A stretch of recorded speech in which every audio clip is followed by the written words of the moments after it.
the ancient labyrinthine tunnels beneath Hymnum, made your way past the first Tiratan outpost and to the second one, set at the far end of a great underground cathedral-like corridor.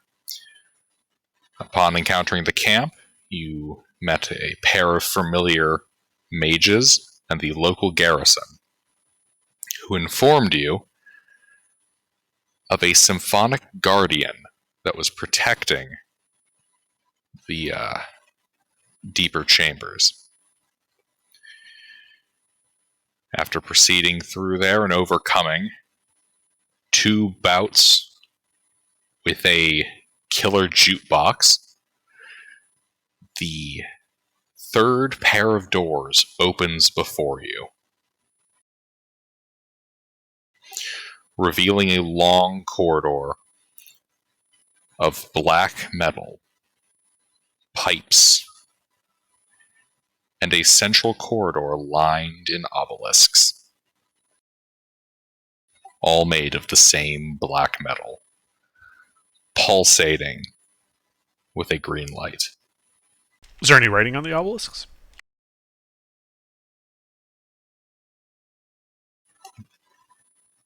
As you look closely, yes. There is a very small, very fine script etched into these obelisks.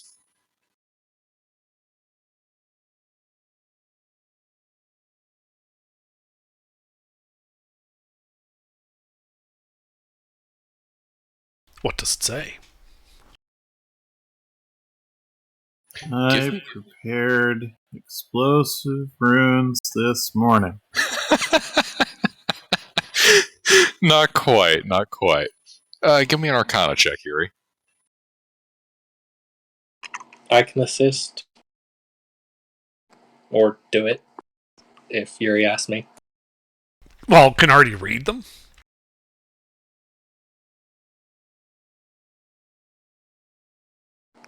It's Arcane Ruins. Oh, I thought it was writing. Yeah. I'll help Artie, not that. I thought it was writing like it was text. Man, I gotta get better at like the words I use for describing that, because this is not the first time I've caused that confusion. So I'll help Artie and give him guidance. That's the default, right? Yes.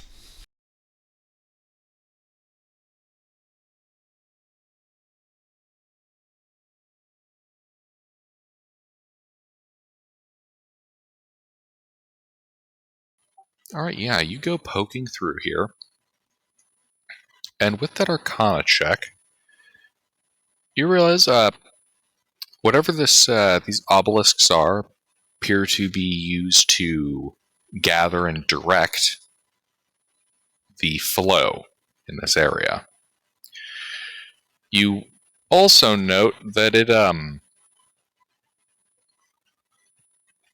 there's almost a rhythm to the Arcane Ruins themselves.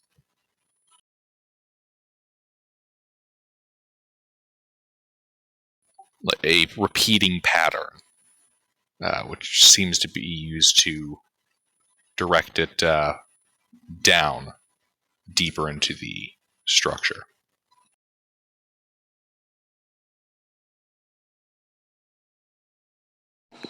So these runes are just sucking the magic and heading it that way? Yeah. With this pattern that you described, is it like a countdown? Is it metonically getting shorter or longer? There are short and longer pulses. It would appear to be more akin to music rather than a timer.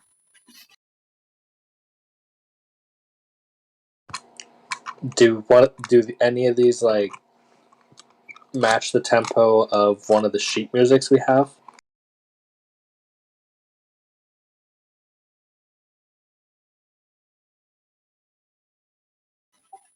A good question. You breaking out that book of hymns? Absolutely. Now, we've done went through 2 rooms of this now. And I'm at 1 hit point. I would recommend not fucking up then. I mean, I'm not going into the next sound room. I'm taking a break. I'm going to the next sound room. Alrighty. Oh my god. I didn't add the list. One second. I'm apparently a dumbass. Gilbert, you silly bitch. Yeah. And guess what? The DM forgot to add the list of hymns to his note-keeping program. Yeah, I mean, we know like 5 of them. The titles for 5 of them. Okay, here we go. Alright. Alrighty. Here it is. Yes. So you break out that book of hymns. You know, I'll just repost this.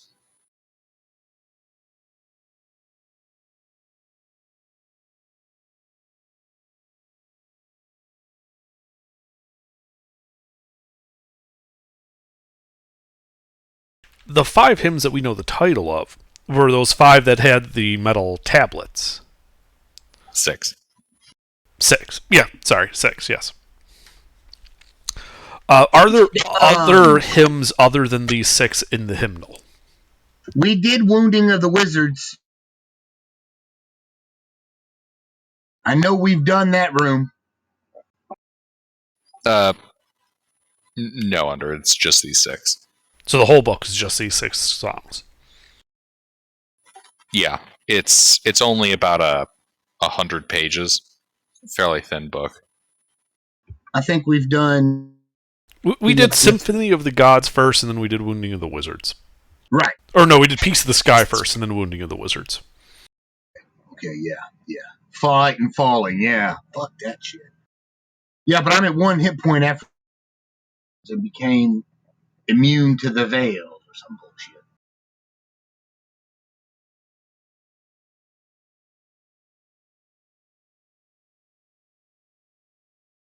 Okay, so does this pulsing magic seem to follow any of these hymns? Yes, I should probably have answered that question.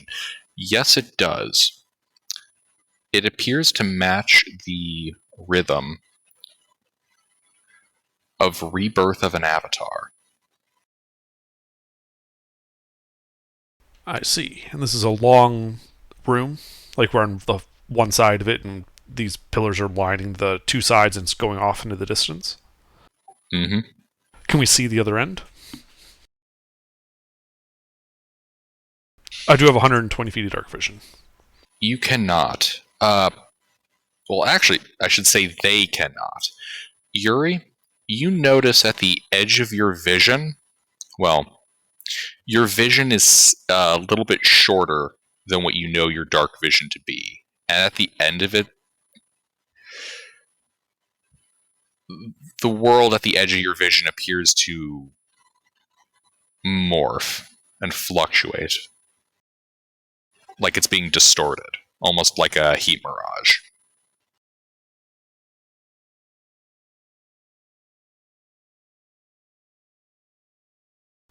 Okay.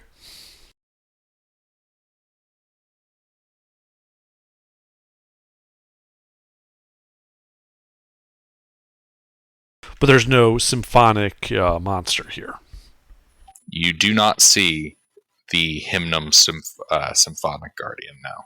Okay. Are there indentations on the floor that would indicate things like dance steps?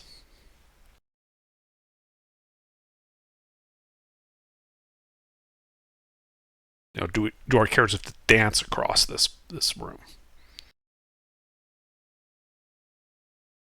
Give me an investigation check as you look. I can assist him.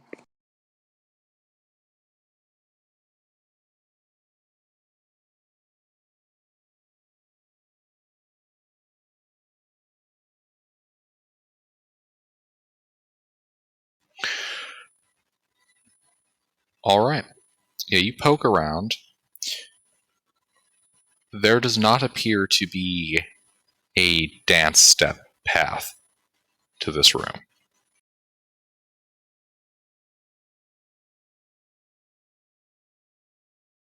Okay. Well, then I guess my character just begins singing "Rebirth of an Avatar," trying to keep in step with the rhythm as I advance. Alrighty. Start advancing and speaking the hymn. All right.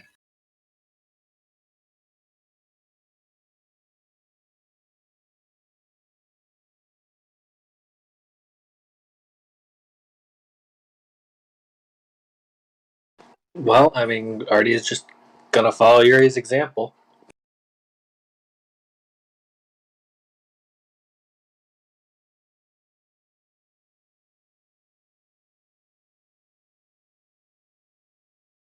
Alrighty. Yeah, you guys start moving along.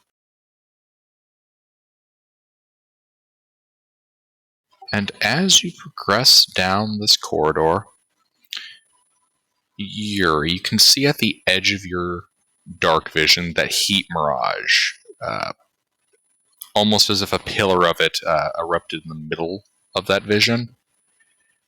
And you see something climb out of it. This dark, amorphous, shifting mass.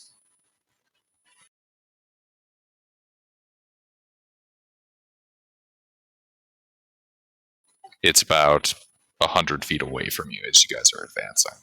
Does it look like Matt Damon? Matt Damon.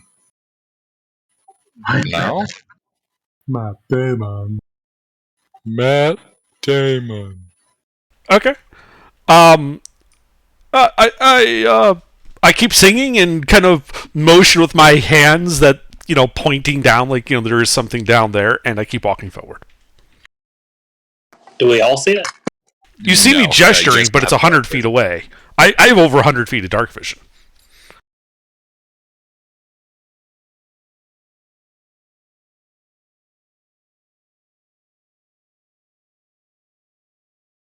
Does it look like a worm? Should he be walking without rhythm? As we're advancing, is this avatar-y thing doing anything? It does not. It appears to be holding its position. And as you guys are getting to about 80 feet from it, Yuri, you can see that it freezes and condenses. So it liquefied? Not quite. It has taken the shape of a human man with a big curly mustache. Oh no, it's French. You're beginning to smell sulfur.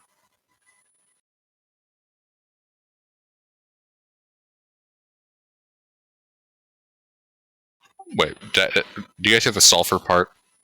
Yeah, I heard the sulfur part. Okay. Curly mustache because it's French. Sulfur because we're in hell because it's French.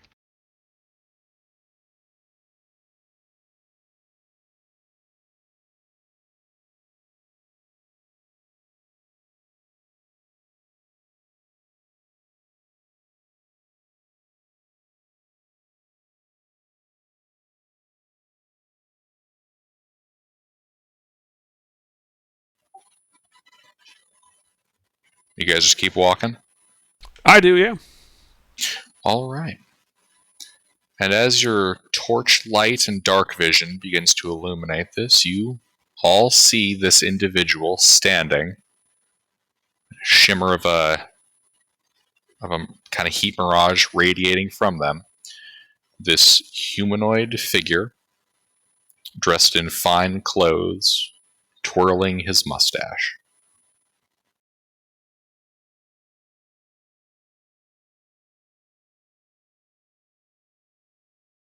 As he reaches for a wand. And I'm gonna stop singing and cast a spell. All right. Let's roll the niche.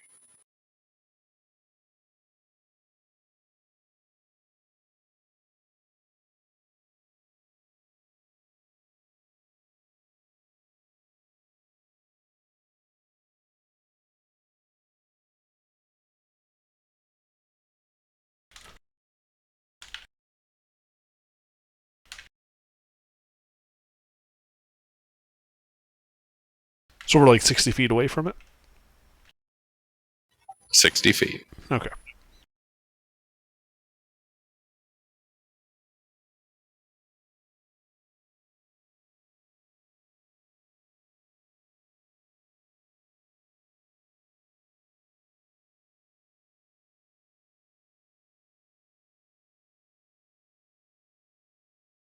Wait, I thought Alpha was not in the room with us. He was waiting at the start.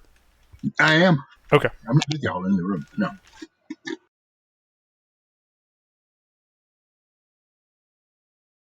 I should be in the sound room that I just finished. It opened up into this room. Mm-hmm. Well, Alpha, you're hanging out in the previous sound room. I suppose adjusting to the sensation of not having the flow of magic coursing through your body.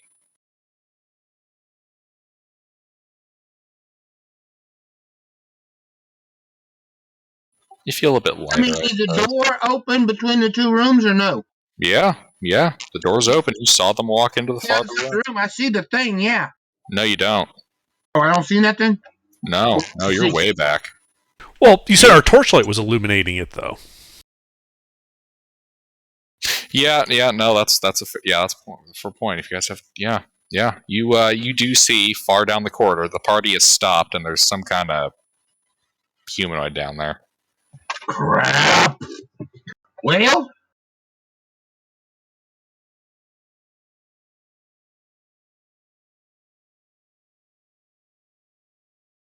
I guess bonus action, second wind, that way.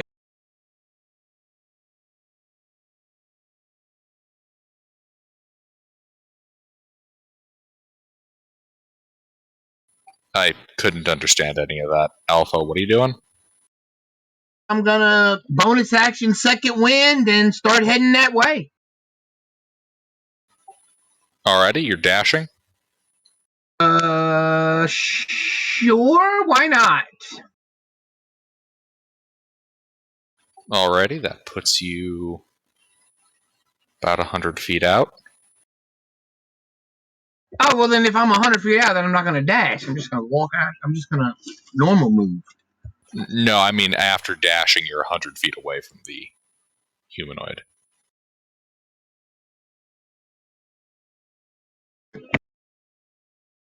You're currently 160 feet away. Okay. Alright, so you walk forward, you're 130. Cousin. Party's 60 feet away.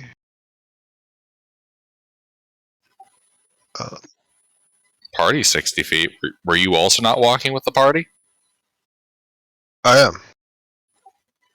In that case, the humanoid in fancy looking clothes with a wand is 60 feet away. Okay.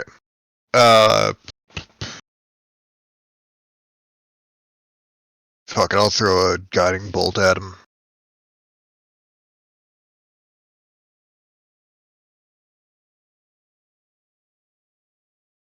.24 to hit.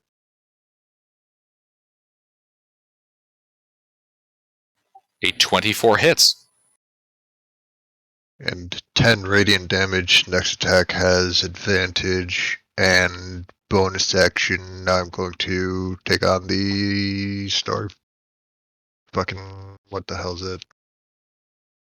It's the thing they use my wild shape for a bonus action ranged attack starting next turn. Alrighty. Did we take a long rest last week?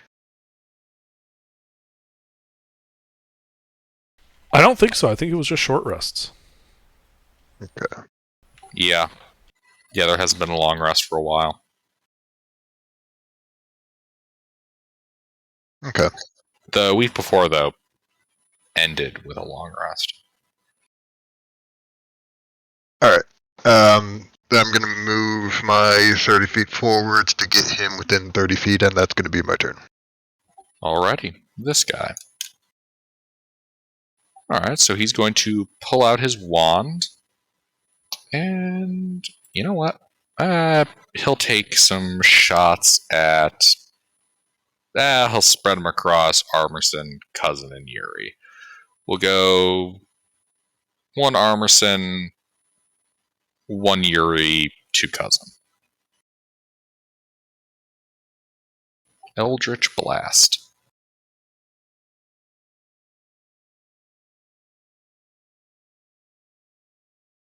Eldritch Blast.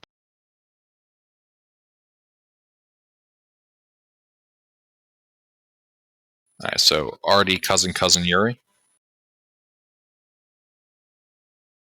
No. I'm going to hit that 18 with a Cosmic Omen. As a reaction, I take a d6 off. 15 just barely hits, so 1 hit on me. No. Alright, 1 hit on you. That's the only hit out of the 4. Alrighty. 12 points of force damage, Cousin. Alright.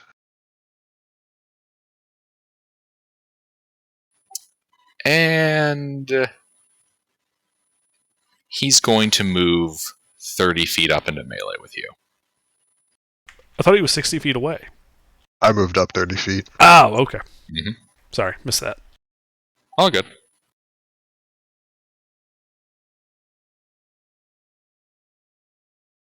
Yuri. Alrighty, well, as a bonus action, I will transfer that Hex onto him. And I will also take some shots at him. With my bazooka.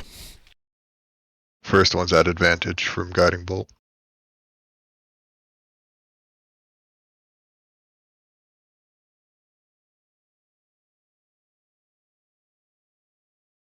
Does a 19 hit? A 19 hits.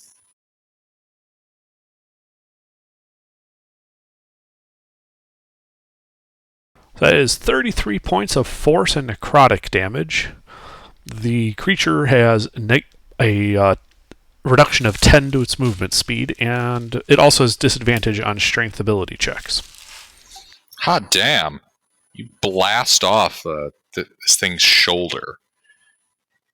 Kind of see the man look over at it as black tar begins to spill out and reform the limb. He does look pretty banged up, though.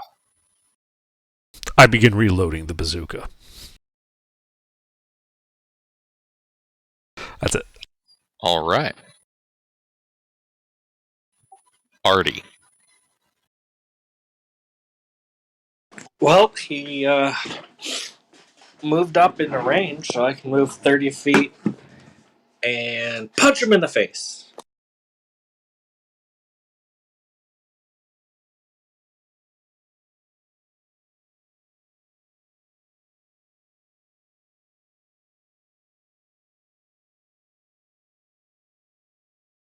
One hit.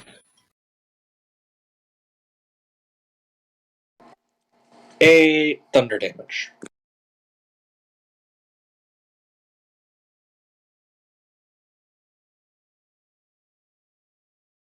All right.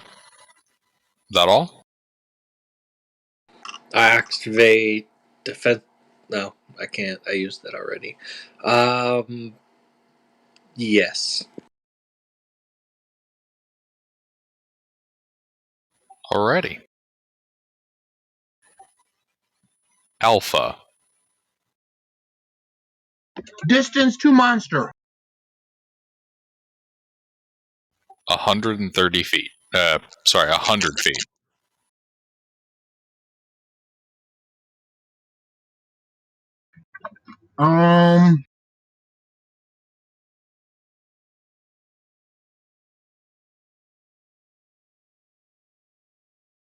I'm going to. Okay, see.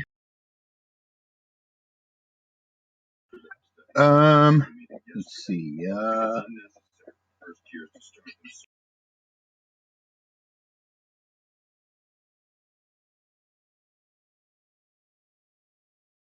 I am going to.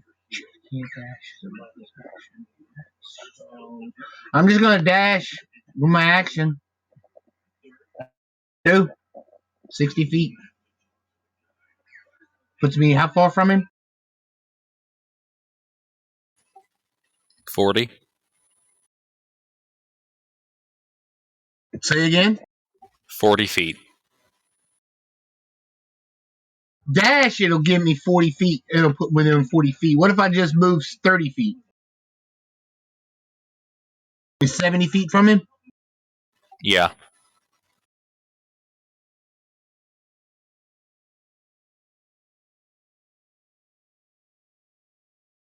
Okay. My arm has a range of 60 feet. Can I make any a disadvantage? Does it have a range beyond 60? 60?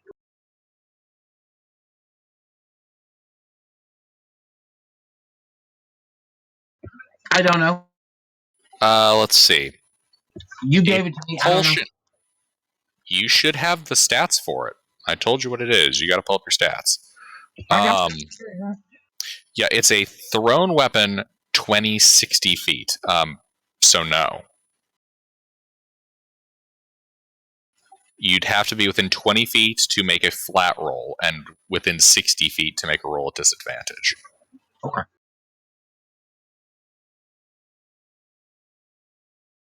Oh, wait. I forgot. It's a bonus action on his hand. Can I dash in and punch it? Because it's 40 feet from me? Yep. Make your attack roll at disadvantage as you fire your fist with this guy.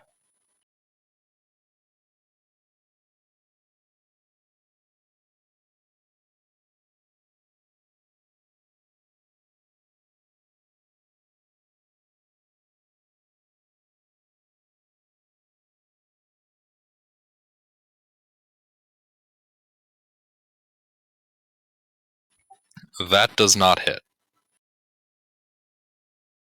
I yell out, "Here comes the giant fish!" And it misses. Yeah. Yeah, it goes past him, then it teleports back to your stump. Okay. Cousin. Yes. Your move. Uh,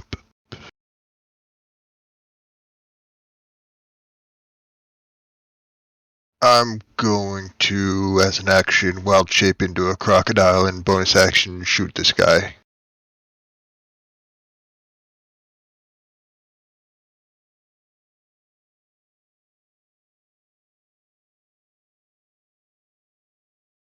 $25 hit.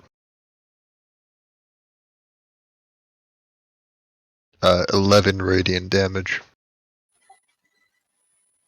Alrighty. He looks bloodied now. You can see this black ooze beginning to leak from the clothing itself, as if the clothing is also goop. Alright, that's my turn. This guy's turn. Well, he will produce from the palm of one hand a thin line of ooze, which solidifies into a rapier. And he's going to attempt to stab you, Armerson.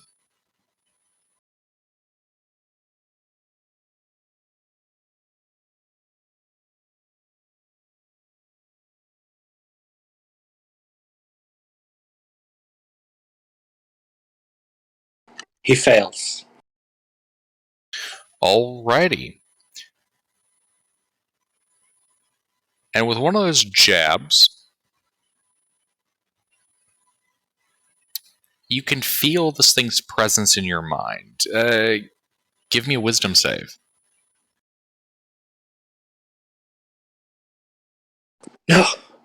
Not wisdom. Damn, a wisdom save even on a miss. That sucks.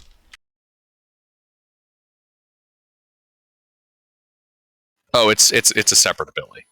I'm just trying to paint it as part of the series of attacks.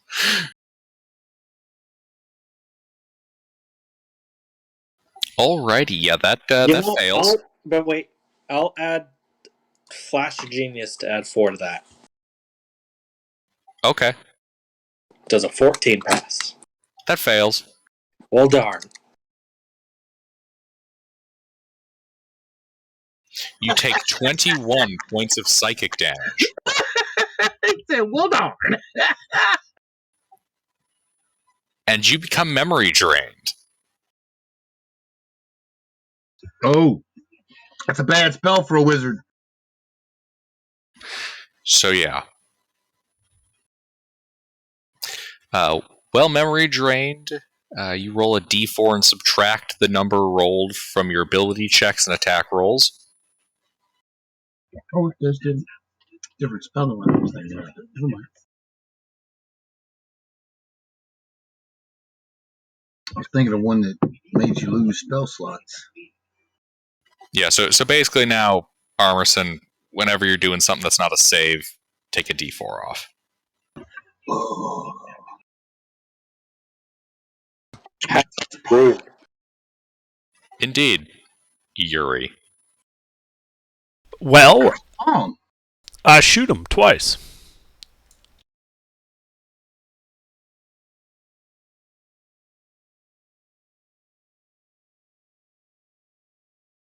One hit. Alright, 15 force and necrotic damage, minus 10 to its speed still. What's my distance to him? 60. Or 30, I'm sorry, 30. I keep thinking initial point.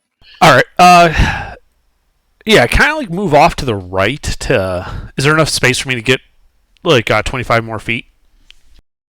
To the right? Yeah, you step outside the line of pillars, but you can do that. No, I don't want to step outside the line of pillars. Okay. In that case, you'd only be able to move 15 feet. Okay. Then 15 feet to the side, and I would still have 10 feet, so I'm going to move 10 feet forward then. So that would probably put me, 40 feet from him? Sounds about right. Alright. I'm done.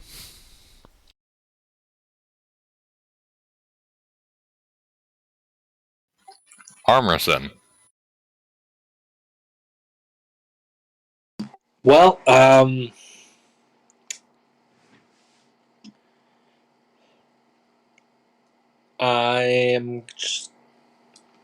gonna try and just punch him again.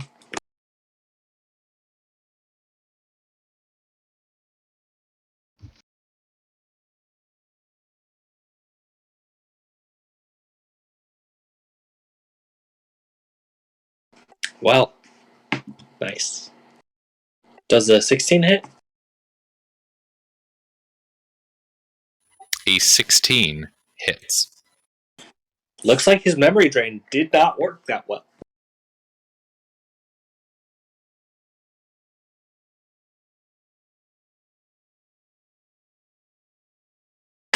$18 thunder damage.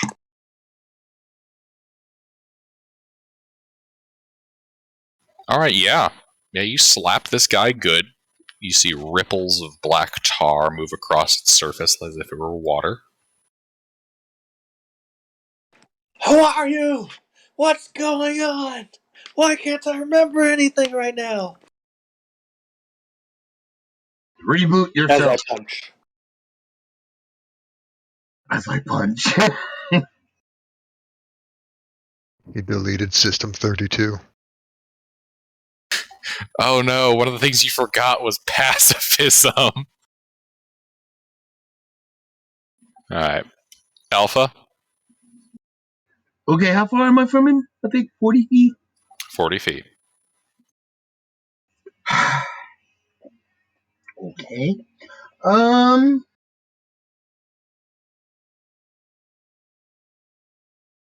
Yeah, if I go 30 feet, I'll be 10 feet from hitting him. Oh, no. I don't want to do. I'm going to run 10 feet up to him, and I'm going to throw my net on him.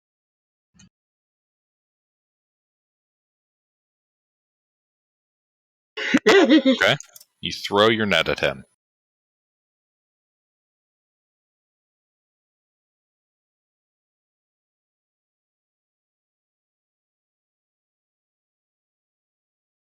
That hits.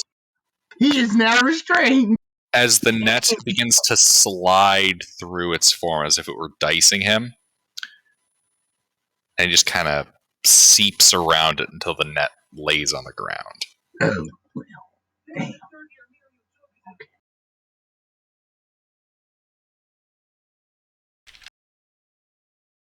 Anything else, Alpha? Good try, though. Yeah, no, I'm done. Yeah, I tried. Cousin. Gator death roll. Need to find where I put the Gator stats.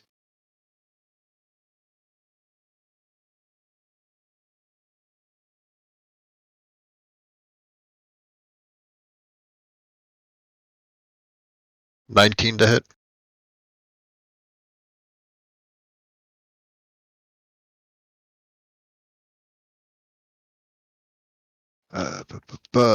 Six. I don't think this is magical.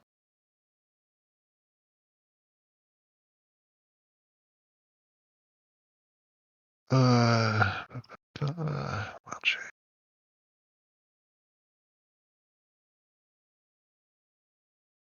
I don't see anywhere saying this is magical, so I'm assuming non-magical piercing damage. If he can be, he is grappled and restrained while he is bit by me. Yeah, he just kind of seeps around your mouth. I'm gonna shoot him again.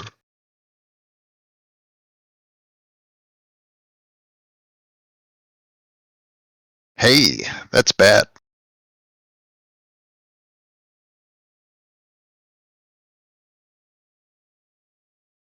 Indeed, that is. Your shot goes wide. That is my turn. This thing. Well...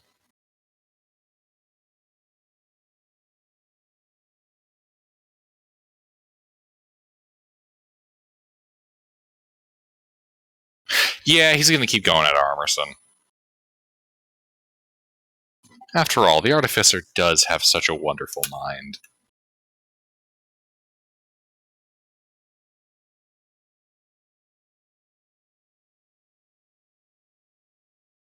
Does the black rapier strike you? The 22 hits, and now he needs to make a con save versus blindness. Alright, you flash him. This man doesn't even blink. Ah.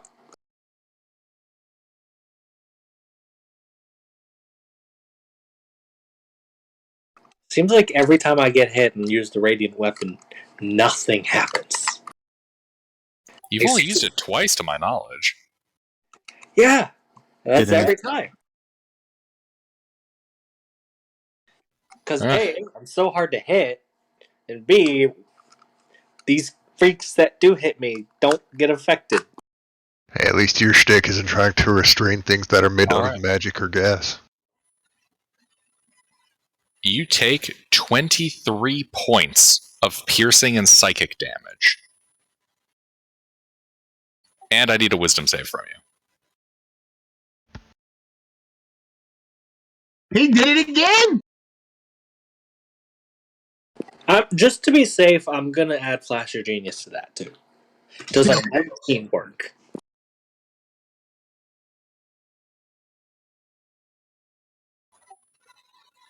That's your final number, 19?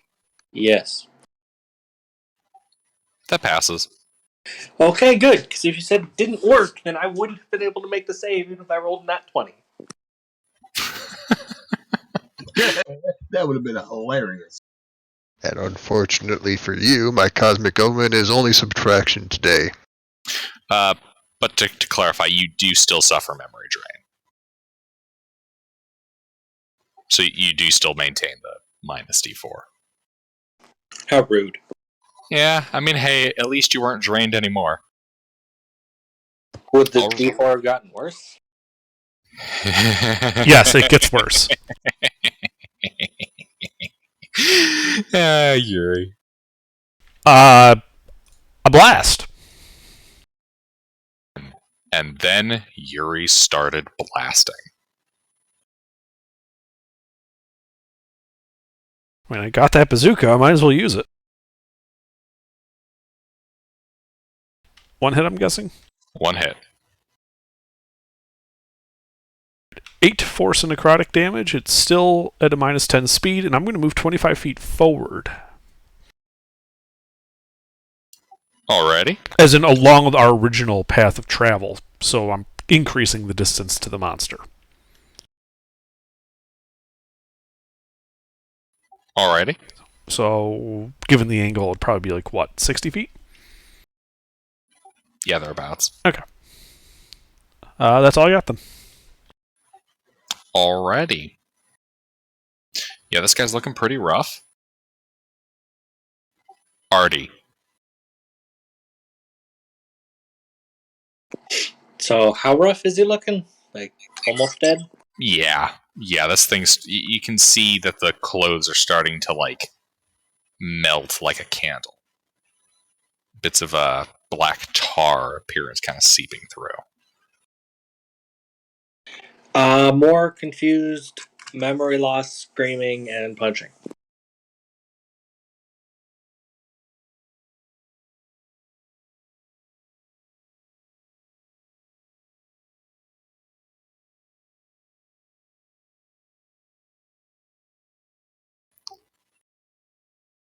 Does a 14 hit? Nope. When did I get this magic glove?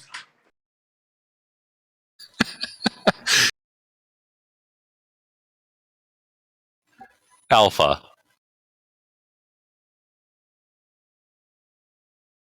I am going to close the distance between us, laugh maniacally, and begin to smack this thing. This goo. Okay? Alright.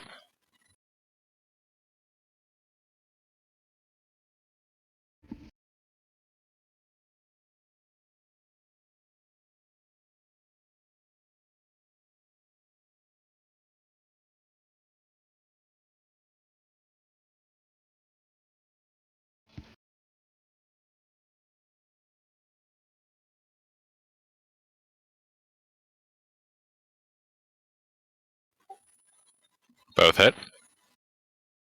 How many? Both. Oh, good.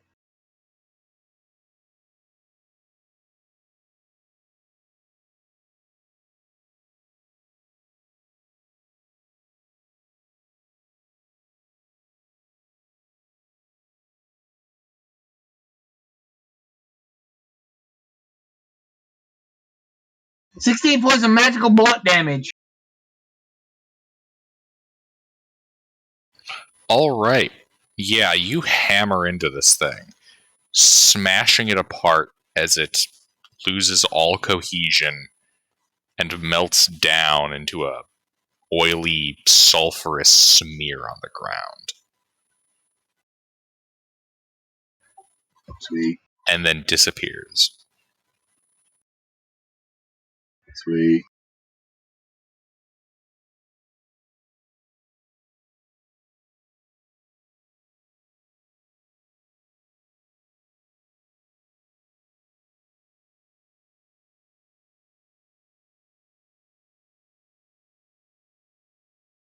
The room grows quiet again outside the hum from these obelisks. Alright, great. This Is anybody dying? Did the memory drain wear off? It has not.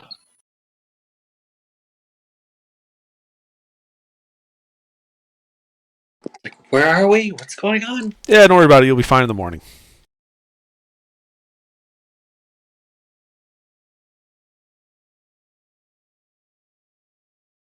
It's like Yuri, right? You're the guy from the apartment?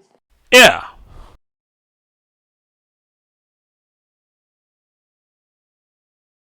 Anyway, we got to go this way.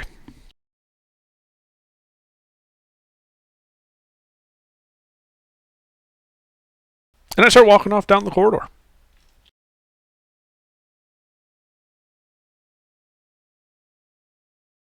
All right. You continue to walk down the corridor. Artie will follow him, looking over his notes and maps and like try and remember what happened to him.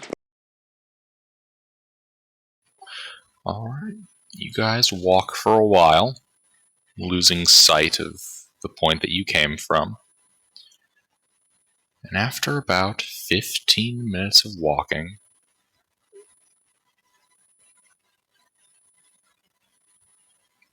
the humming begins to pick up ever so slightly, and Yuri, you can... You know what? I'll let you guys choose your own fate here. Who would like to be the proud roller of a D10? Well, I'll fucking do it.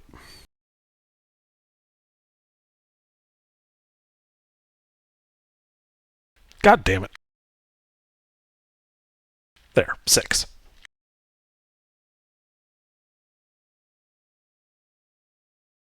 What did D19 look like? It's a D10 where you fuck up some of the printing.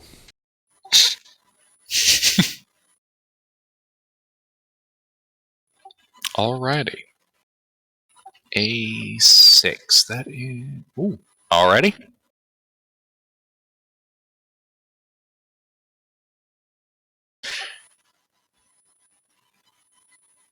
Alrighty, yeah. Yuri, at the edge of your dark vision, you can see that pillar of blurred, heat mirage. As bubbling out of the ground... I shoot it. Okay. It's 120 feet away, right? Mm-hmm. Okay, yeah. Everything that's shown up so far has been hostile. Singing hasn't mattered. Fuck it. Something appears, I shoot it. Alright. You shoot. Let's get that initial rolled. We'll start on your initial, Hunter. Okay. Yes, I think we will.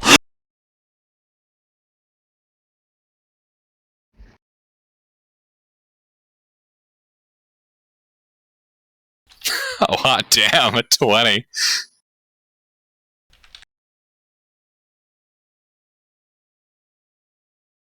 I don't know if Mister's going to roll initiative. Mister, you rolling an ish?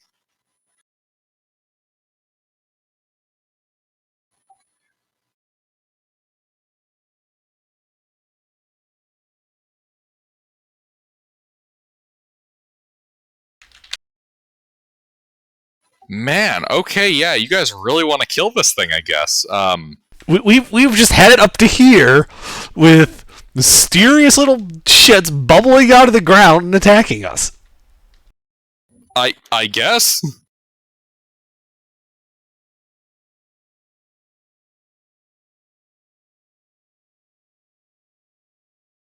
Okay, yeah, I shoot it. It is too far to apply the special things to it, though. That's fine.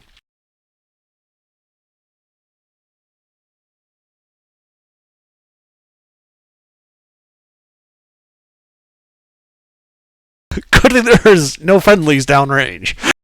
Indeed. That first one hits. Yeah, you see out of this, bubble of gold, this bubbling pile of gold coins, you see this deformed little creature crawl out and you blast it in the face.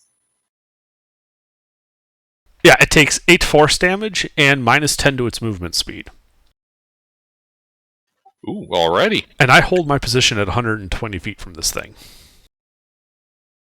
Alpha. Distance! 120 feet. Well, I'm gonna dash 60 feet towards it. That's it.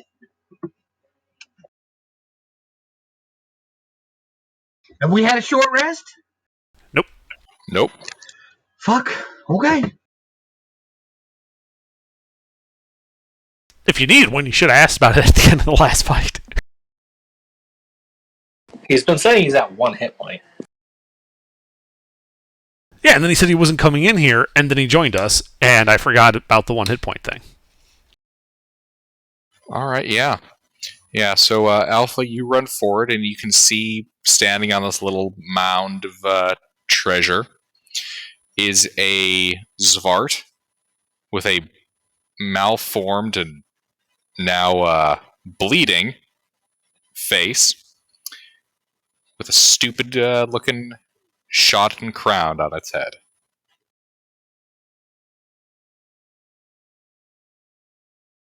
Waving around a little sword.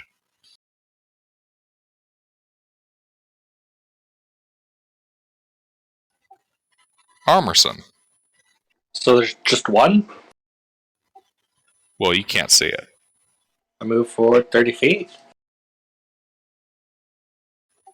Do you have a light source or dark vision?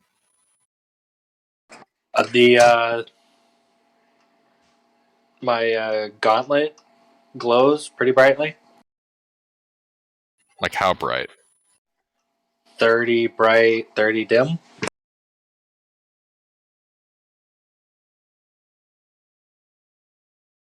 You don't see it yet. Well, then I guess I got dash, because I don't have anything else I can do.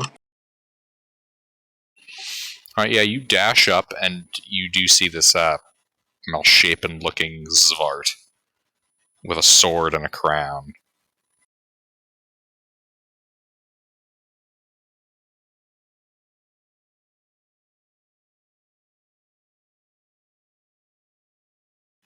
Well, I mean, it's not to use my action, so that's it.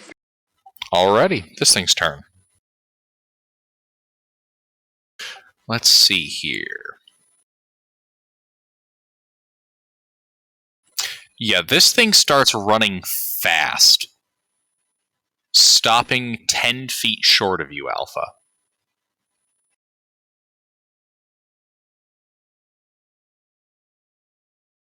Nice shot, Yuri. Mm-hmm. And it's going to lob a bag of gold coins at your head. At mine? Oh, sorry, not your I mean, head. can I catch it? It's going to lob a bag of gold coins at your head, Alpha. All right. Hey, guys, wait, this thing might be friendly. It's paying us off. Does a 23 hit you? Yes.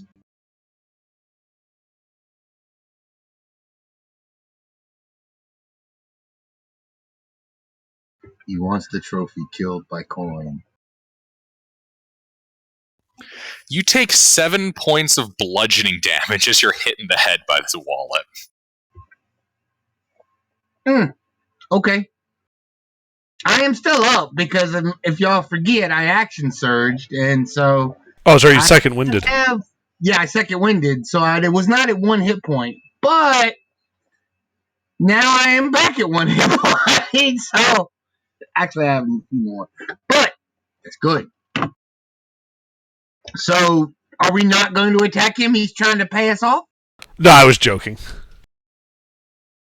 Alright, cousin. Gator charge. How close can I get with a 20-foot move speed? 100 feet.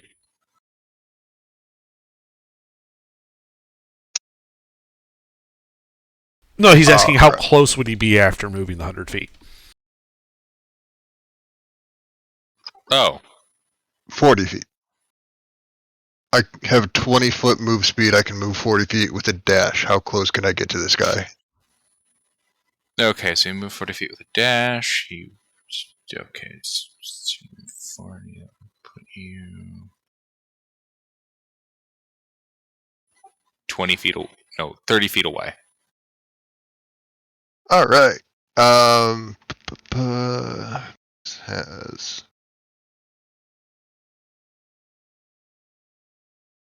It's got a 60-foot range. Alright, action dash, bonus action. I'm gonna throw a star and bonk this dude in the forehead with it. Does a 12 hit the Zvart? No. It just matrix dodges. I'm going to Gator Hiss at it, and that's going to be my turn. All right. Yuri? All right, he is 70 feet away from me. Yes. All right, as a bonus action, I will apply the hex to him and fire twice.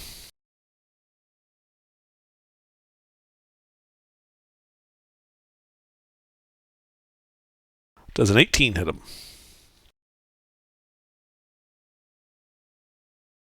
Yes.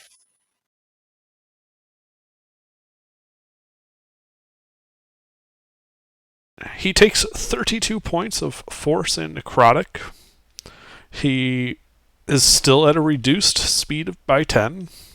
And as a result of that hex, he has disadvantage on all strength ability checks.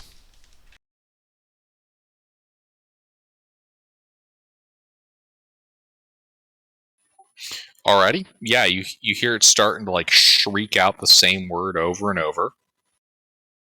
Keep shouting zag, zag. No, you fool, you're supposed to zig here. Yep, that's good for zagging when you should have zigged. That's it for me. Alrighty. Alpha. This guy's 10 feet away from you. I am going to close the distance and commence to pounding him.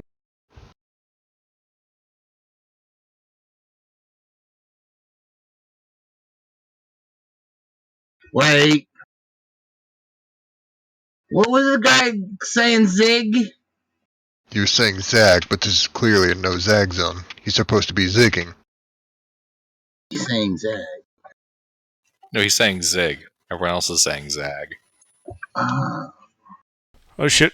Eyes up, guys, watch out, he might be taking off every zig.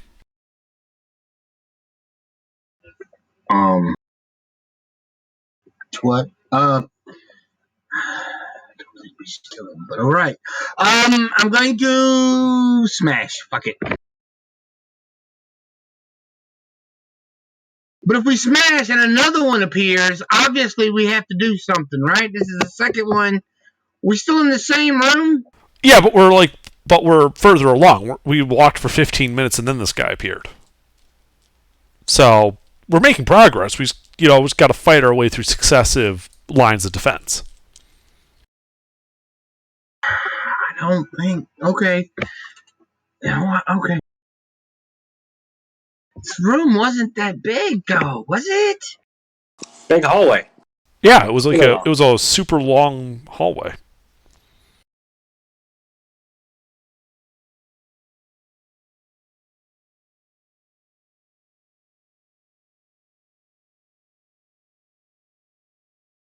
I missed, right? 0 hits. Okay. I'm done. Zig just dodges and parries each of them. Actually, speaking of dodges and parry, he's going to riposte you.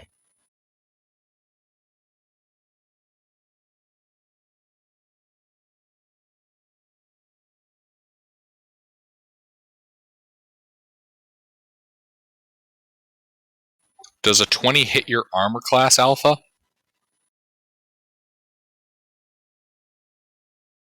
Yes. Alright. Yeah, he brings the crossguard of his sword up into your crotch. I need you to make a Constitution saving throw.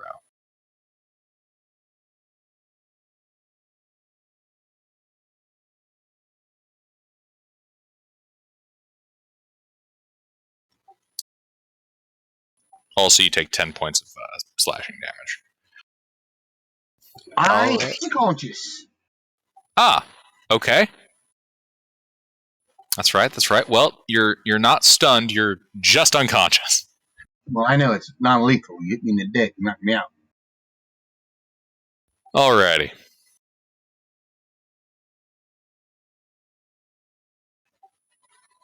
Artie. Alpha just got hit in the dick. Ouch. But also, is he wearing any manufactured metal? Well, he has a shitty looking crown. And he's got a sword.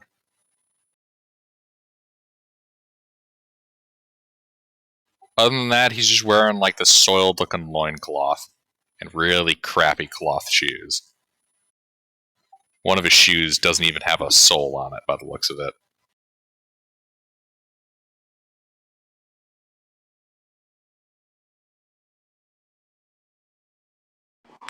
Alright. And he's not.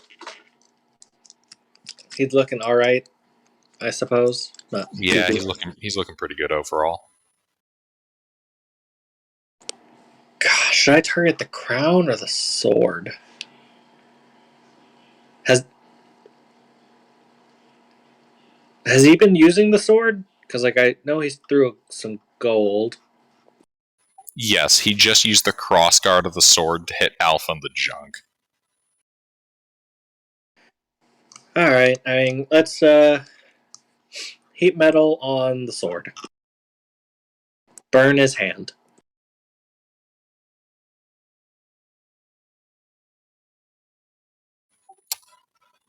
Alright, that burns his hand and he drops the sword. Sputtering and screaming the word Zag. You know, should have asked this before, but are there other weapons he can just pick up? I mean, there's the coin purse on the ground, but no, he doesn't have any other weapons on him. Okay.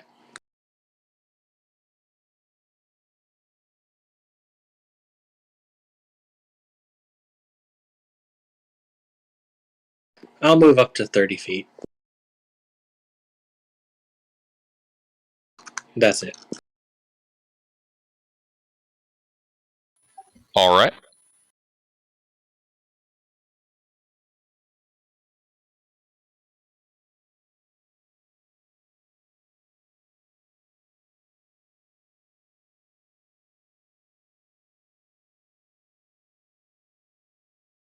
Wait, you'll move up to 30 feet?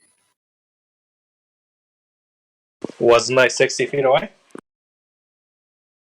Or did he move forward? Oh my god. I'm being stupid. Yeah, you're okay. Yeah. Sorry, that was just me being dumb.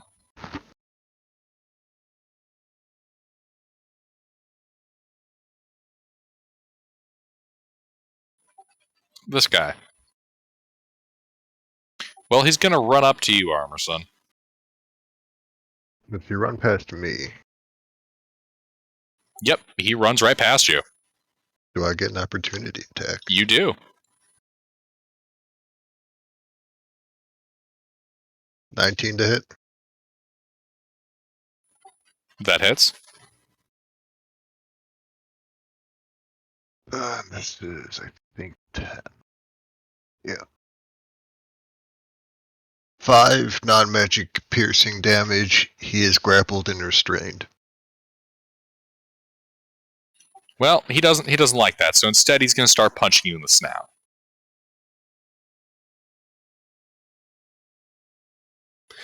He'll spend a key.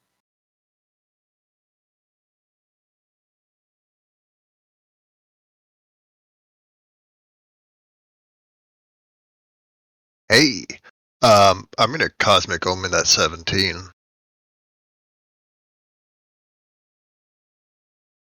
That brings it down to a 14, which still hits. That's 3 hits.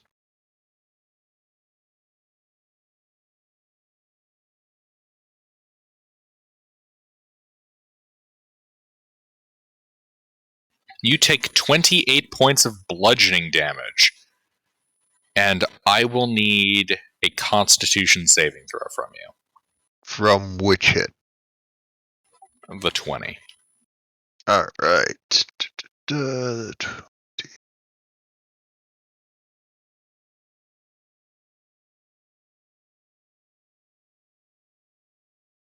That was that.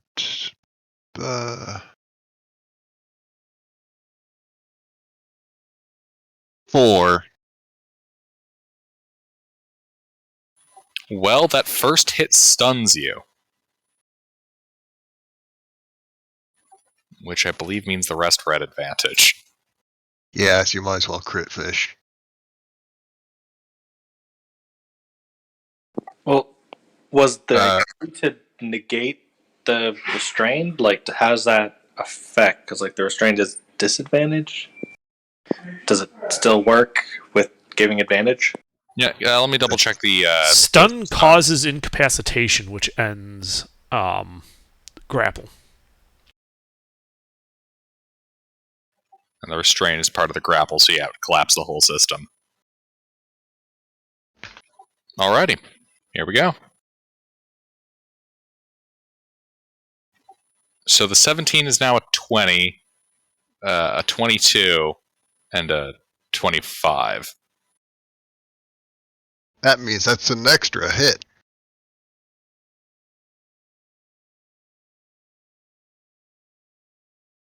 Seven points of bludgeoning damage as you get punched in the schnoz again.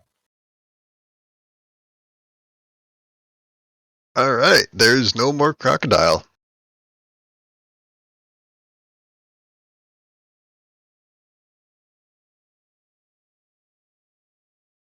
And now he's gonna run past you.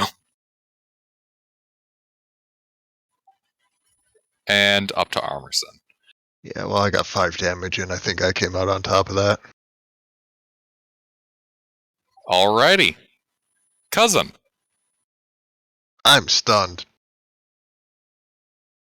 Indeed you are. Yuri.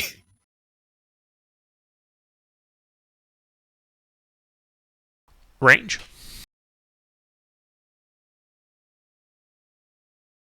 Did you back up at all? Nope, I had been at 70. Where I originally saw him at 120 feet away is where I've stayed.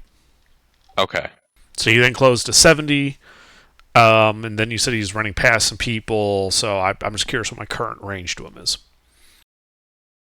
60. Okay. I will shoot him twice.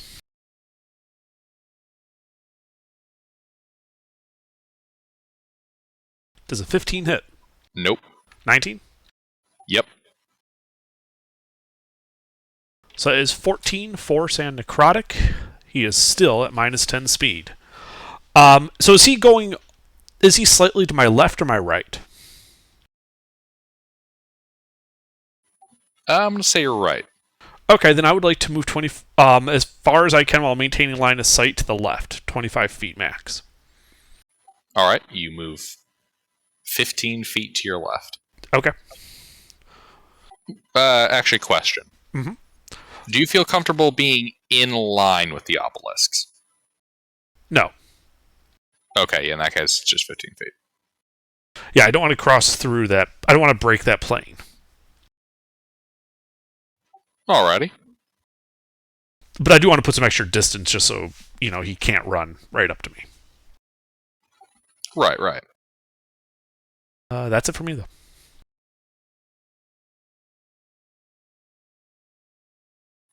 Alrighty. I believe that means it's Alpha's turn, who is currently unconscious. You need a death save, or I thought it was non-lethal. Yeah. Yeah, I'm just going down the list. Yeah, so you're unconscious Guess what? but stable. Okay. Artie.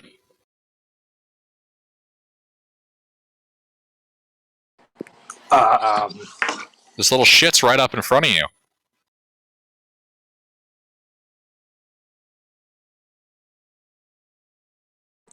Not sure how I feel about that. So I guess just punch him.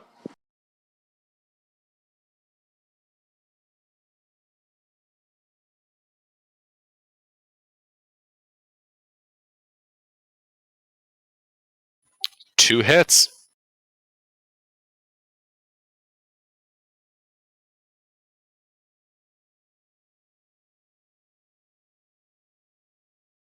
$15 thunder damage. He yips. Careful, he's trying to go kobold on us.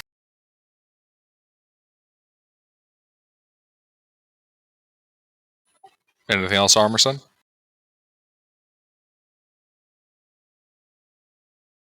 No. I just brace myself for the oncoming attacks. Indeed.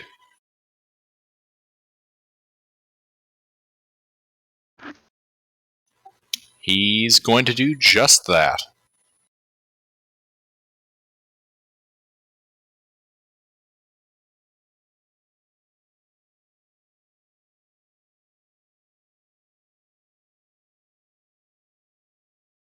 You know what?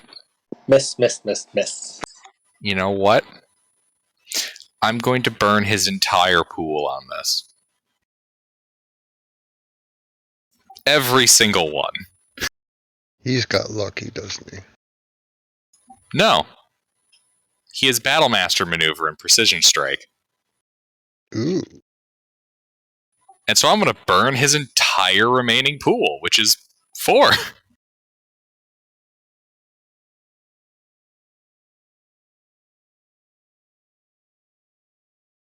Alright, so a 13, a 17, a 16, a 20. Pretty sure they all miss. Yeah. Yep. Zag starts just cursing up a storm.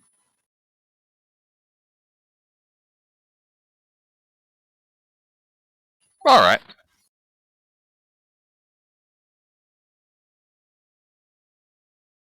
Cousin. I'm assuming it was stunning strikes that isn't the monk ability, and I'm no longer stunned. You're correct.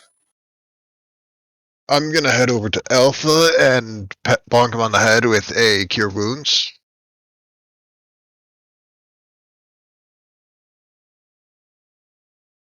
And then bonus action, bonk the Zwart in the back of the head with a star.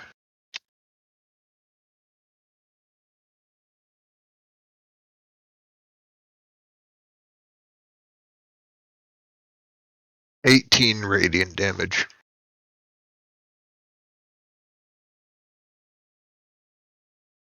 And that's gonna be my turn for now. Alrighty. I believe that takes us back to Yuri. Yep. Range. 60. Shit, again, he moved. No, he maintained on... I moved. Last time, remember, I moved off to the side? Yeah, that's right. So he's technically like 70 now. 70? Okay. I Yeah, shoot. 70, 75. Alright, 75. I shoot. Yeah, it's those diagonals. They get funky. Yeah, that's 2 hits. A little bit. 43 points of force and necrotic damage. He remains at negative 10 speed. You quite literally knock one of his shoes off. Oh, you know he did. Yeah. Yeah, he's gone. You just see him evaporate in that one of those heat mirages, and the shoe goes flying. before disappearing itself. The sword and bag of coin also disappear. Alright. You guys are out of an ish.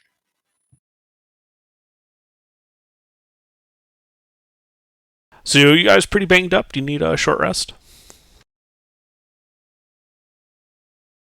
We should get out of the Mirage room first. Well, the only way out is forward. I've got enough magic to keep us going for a bit. Then forward I go. 120 feet of dark vision.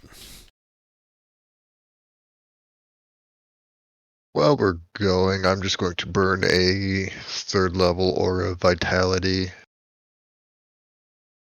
It'll just use my bonus action every turn for a minute. Alright.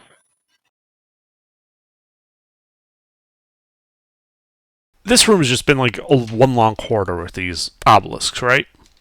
Correct. Just kind of seems to stretch on and on to the end of your dark vision. Yeah. Okay, I'm going to take... I have a little bag of sand, and I'm just going to draw a little rune in the middle of the floor while I'm walking, so that if this place is like a Mobius strip or something where it's looping back and forth on it, we would come upon it again. You know, just something to mark our passage.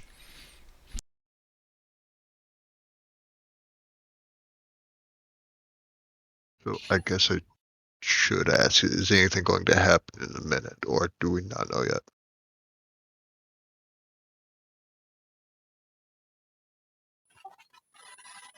Well, you guys walk for a minute. Nothing happens. Alright, next question then. Who needs healing? I'm at 11. Alright. I- Yuri, do you need healing?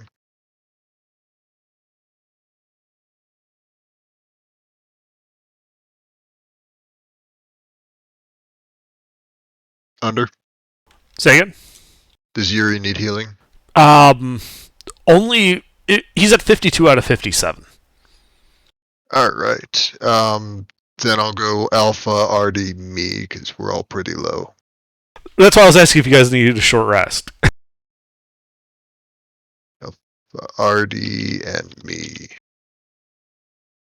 I could use a short rest, yes. We should get out of the Mirage room first, but yeah, we could use a short rest soon. Alright, Alpha gets 20, RD gets 13, I get 6. And that's my bonus actions for the next minute.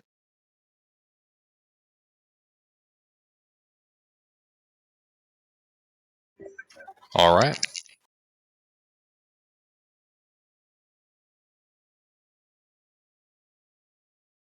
We taking a short rest? Well, Cousin was saying he didn't want to wait inside the room for an hour, so we were moving forward. If you guys are okay waiting, I'm okay taking a short rest right here. I mean, I don't care.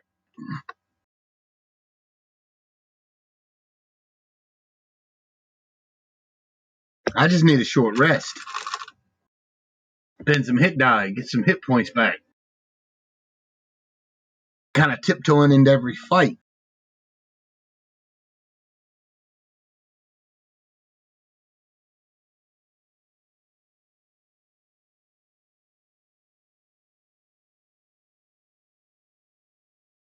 So you guys walking, resting, heading off the path?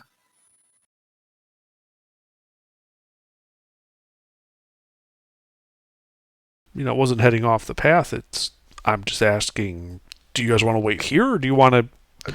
We've been in this room, like, we've been walking a good distance. I'm not backtracking. Oh no, we can rest right here. We can rest right here.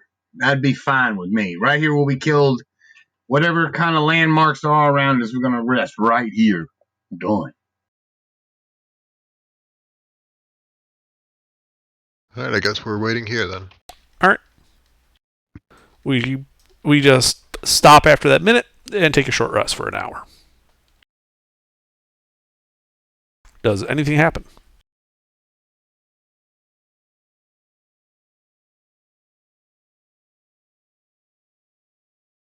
All right. So you guys are resting, and during this rest, kind of in your peripheral vision, you swear you can see movement beyond the obelisks. However, every time you look directly at it, it's gone.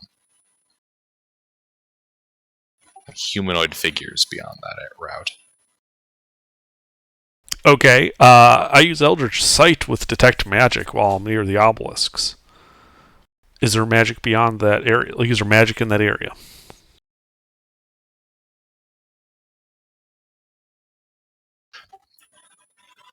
There is. You can tell there's basically illusion magic permeating almost everything in here. It's practically blinding. I choose to disbelieve the illusion.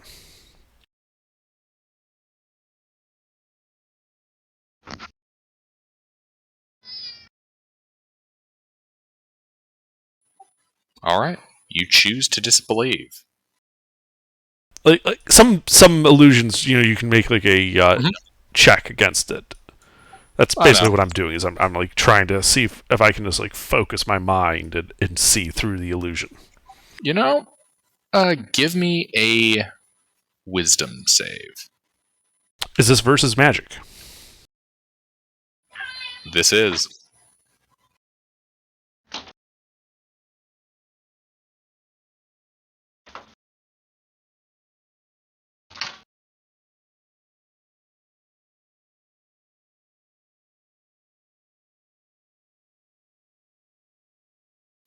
All right. Yuri, for you, the darkness vanishes and space collapses around you. You can see that you guys are currently standing in the middle of a dimly lit 160-foot long room. You can see the entrance that you guys came through. You even see your symbol that you left behind on the ground just to your right where you put it. And you can hear more clearly the hymn of Rebirth of an Avatar coming from above you. I look up. You can see, hovering in the air, about 80 feet up, another one of those symphonic guardians. It appears to be playing the music. Range. 80 feet. Okay.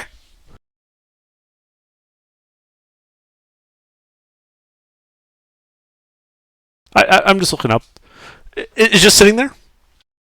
It's just sitting there playing. Okay. I won't say anything. I'll just wait for the hour to finish up. All right. The hour completes.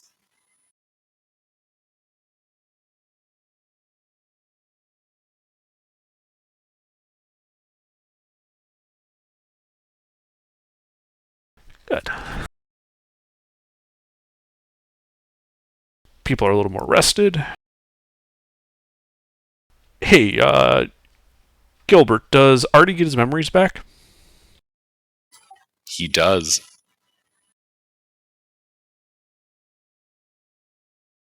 Oh, that's what we were doing, right?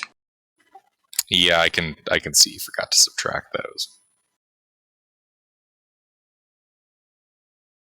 I mean, they were pretty high. I know. Would it have made a difference? Probably not. Well, guys, what's in the past is in the past. I got some good news, some bad news, and some weird news. Start with the weird news. weird news is this whole room is an illusion. Good news is I can see through it. Bad news is one of those orchestra spider things is on the ceiling. At least it's not the chainsaw cars again. Yeah, it's more of an orchestra beholder, but okay.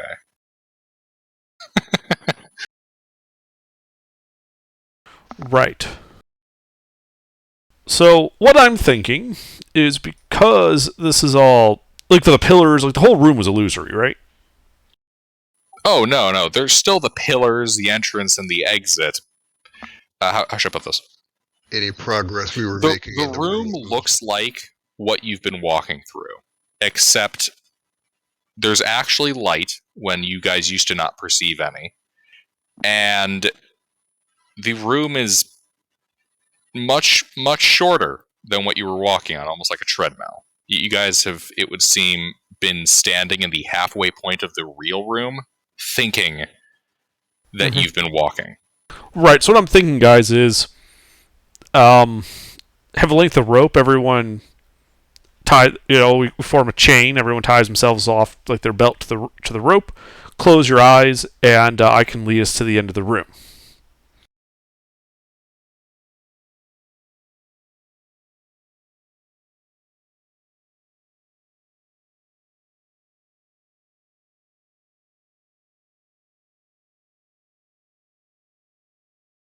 Sure, why not? Okay. So we got like 50 feet of rope. Have it tied to everyone's belts, and I begin leading us like a chain gang to the end of the room. All right. You guys kind of follow Yuri along. Yuri, you reach the end of the room. Okay. There's a door there, right? There is. Is it locked? It's closed. You don't see a lock. These doors haven't had like a regular handle mechanism anyways. Right. That's what I meant. Is it closed? It is closed. Okay. I don't suppose having gotten them to the doors that the illusion falls for them. No. The rest of you guys, he's led you further, but still dark. There's still the humming of the pillars. He's just standing out ahead of you. Alright, guys. Focus your minds and try to see the reality that is instead of the reality being presented to you. We try and do that. Unfortunately, my weed supply is all out, so you have to do this dry. Don't worry, I'm a druid. I got something for you. Ah, good.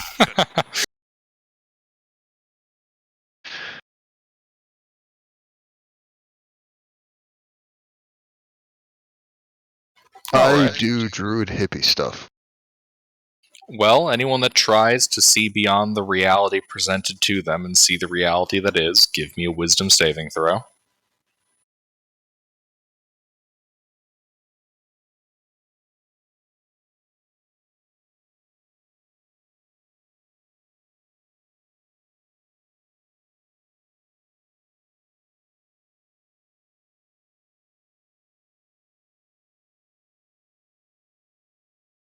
Cousin, Alpha, you each open your eyes to the reality of the room around you. You can see that the room is only 160 feet long. You can see Yuri's sand symbol on the floor in the middle of the room behind you. It's all dimly lit by gems in the wall. And floating up by the ceiling is another of those symphonic guardians. Armerson, you see the dark corridor around you, stretching on beyond what you can see. I don't know, guys. I mean, I tried and couldn't see anything. I then try and jump forward. All right, you try to jump forward. Yuri, how close did you get him to the wall? I walked us up right to the door. All right. Nope. Armerson, you jump forward. The rest of you see Armerson hit the wall and stagger back. Armerson, you jump forward and, yeah, it's all good. She, that's nothing to worry about. You just gotta keep going.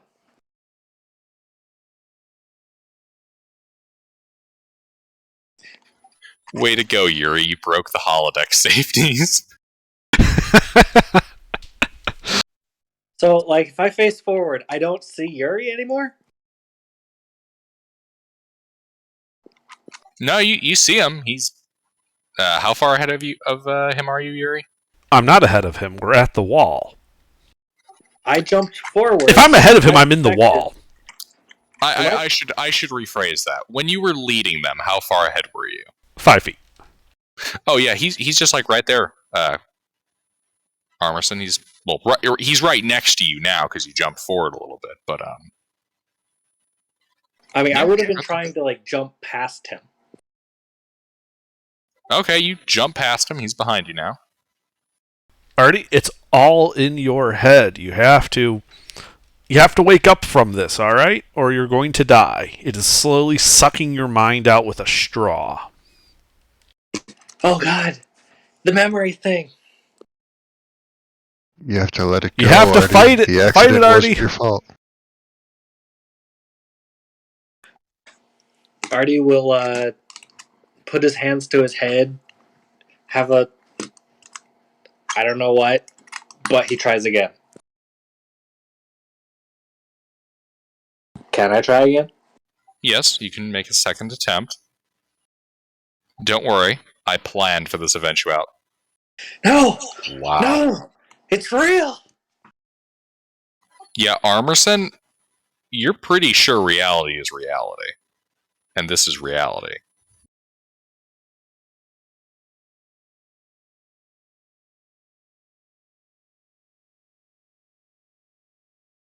So, in reality, like, Artie stumbled back, so Yuri's in front of him, but in the illusion, Yuri is behind him?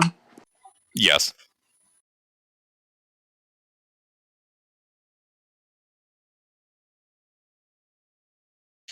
There is reality, and then there's what you believe reality to be. And those two things are currently not in alignment.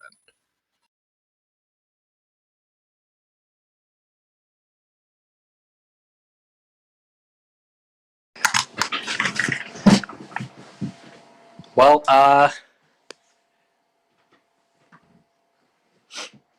Artie will be like, if this is an illusion, I should have stumbled back. And you'd be in front of me, but you're behind me. And then walk forward. Come on, we gotta go. Alright, yeah, Armerson, you keep trying to walk, apparently trying to drag him behind. The rest of you, you know those old top-down, like, 8-bit RPGs? You start walking forward and it makes that stopping noise? You got that going on here. Armerson's trying to walk forward right through a wall that is not moving. Is Artie himself affected by magic, or is it the land around us that's causing this? I believe it's the room itself that was illusory. So using Dispel Magic on him wouldn't work. What about on the room? That might set off the friend, but... I mean, you could try it on the room. If you have True Seeing, casting that on Artie would probably let him see through the illusion automatically.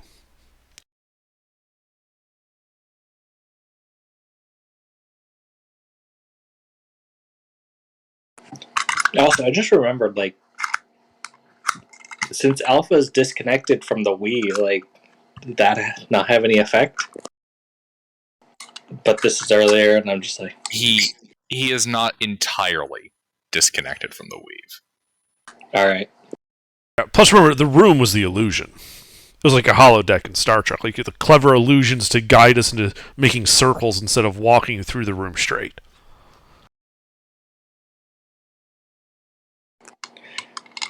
So I'll look back, and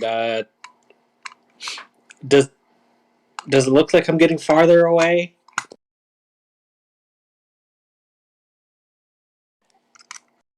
Yeah, you're starting to leave your companions behind. Oh, I mean, they're still tied to you, so they kind of get dragging along, I suppose.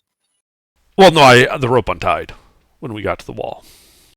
Ah, okay, yeah. In that case, Armerson, yeah, the rope's way back there. You're leaving the party behind. They're starting to get to the dim point of your light.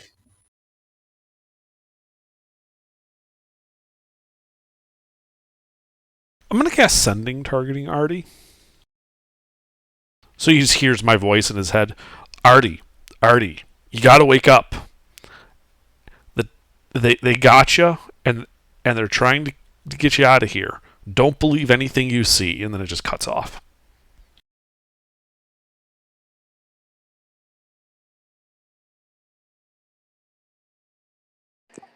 Artie is. It was my voice in your head when I obviously wasn't speaking. Yeah, but he'd probably know about sending, right?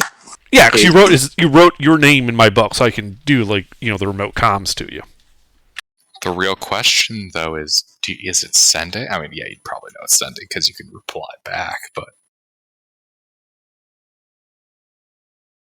How does he know he can reply back?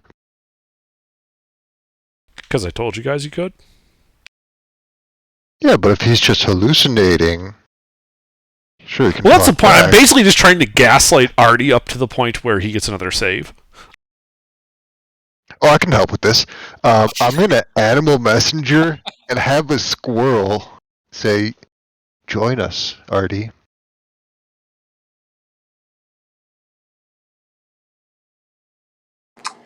This is all squirrel. If this world's fake, then the entrance. Maybe there's the answers at the entrance. And he starts running back.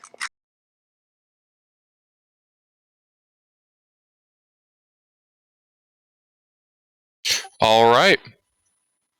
Yeah, you start running back down the corridor. And you keep running and running. The rest of you guys just see him kind of like spinning around in a circle. What would happen if we knocked him over? Wait, I should have passed them by now. Where'd they go? You're all alone, Artie. Your friends are gone.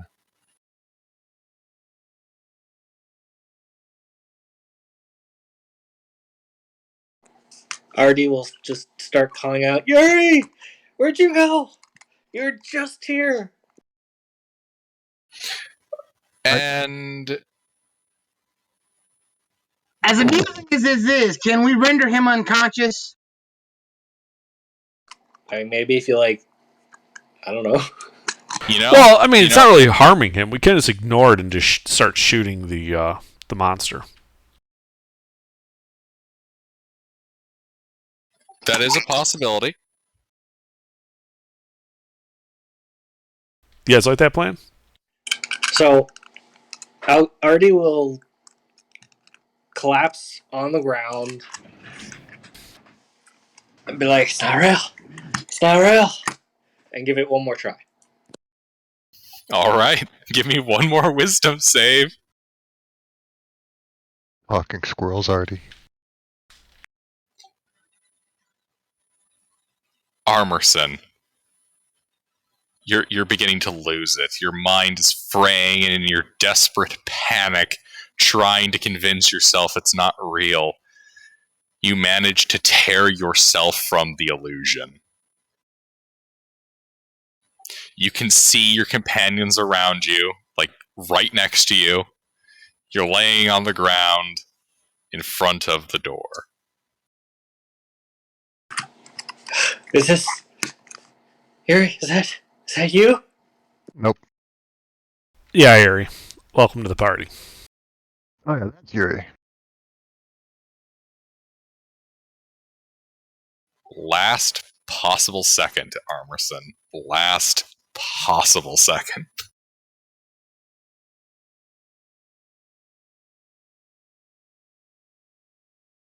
Yeah, he's not good with wisdom.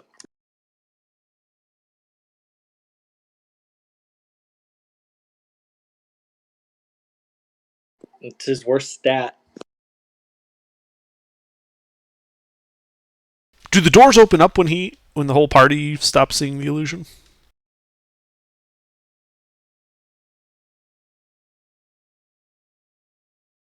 No, the doors are still closed. All right, guys, you just want to kill this thing and get a move on? Wait, have Yeah. you tried opening the doors yet? Have we? I try to open the doors. The door opens. Oh, hey, look, it wasn't even locked, guys. I cast open on the doors. Alright, I gotta take a second to use the bathroom. One moment. Oh, great. You made him piss himself laughing.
Alright, I'm back.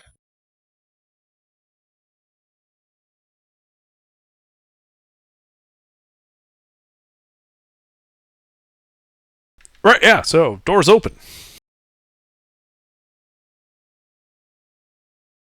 Indeed, the door is open. Leading out onto a kind of silvery metal platform inside of a colossal cavernous room.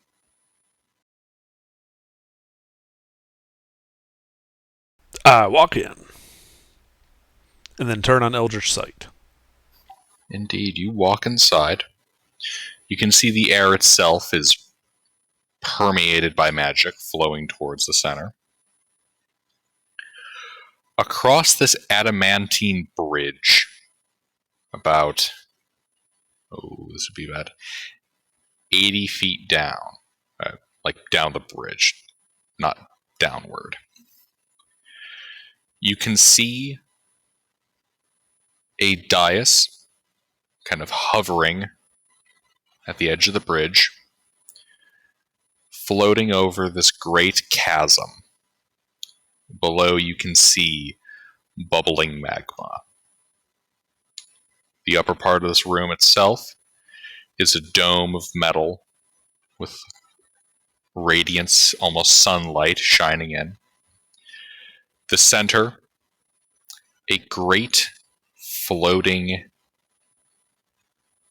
adamantine and bronze dome. Well, sphere, I should say.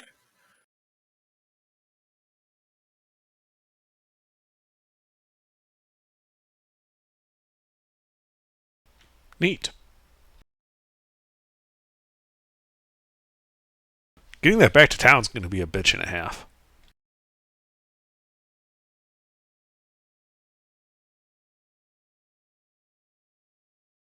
If it's even real.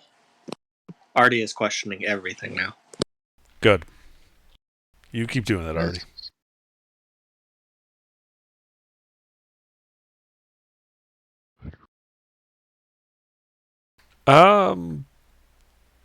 Yeah. So there's like a dais underneath the sphere. In front of the sphere. Okay. It's roughly equal to the equator. Got it. All right. I walk up. Is there a label on it labeled Cerebro? There is none. Now that you mention it, yeah, it kind of reminds me of Cerebro now. Except if the dais was on the outside of Cerebro instead of the inside. All right. But yeah, no, I approach. All right, yeah, you approach the dais. As you do, space begins to bend in thin lines, emerging from which are a quartet of colored crystal rods held within a black iron framework. And where do these emerge from? From out of the space in front of you. They just appear to pierce through reality. Aha. Eldritch Sight, are they illusion? They are not. I grab the device.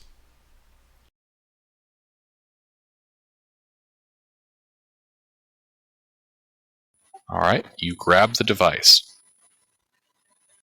Because you said there's like this black iron frame holding the 4 cylinders, correct? Mm-hmm. Yes, you grab it. I grab it by the frame. I want to be clear. All right. The frame doesn't seem to want to budge from its point in space. I see. Hey, Artie, this looks to be some like artificer shit. Maybe you should take a look at this. I will take a look at it. Is it real? Give me a wisdom saving throw.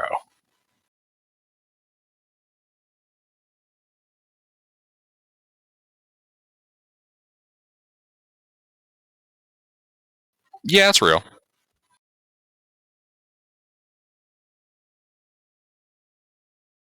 Alright. Now I'll analyze it magically and artificerly. I don't think that's a real word.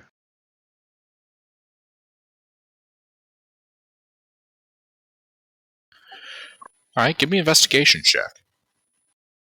Is Yuri helping and guiding? Yes.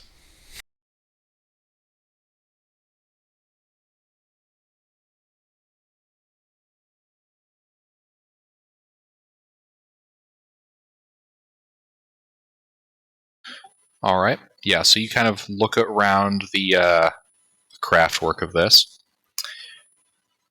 You can notice absolutely zero imperfections or signs of tool work in the construction of anything that you see here.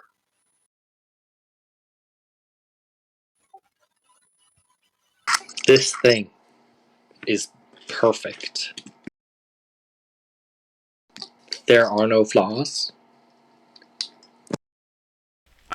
Could do with a coat of paint.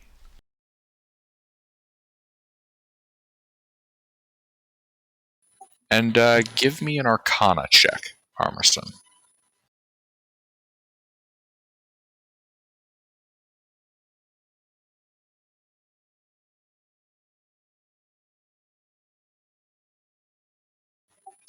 All right.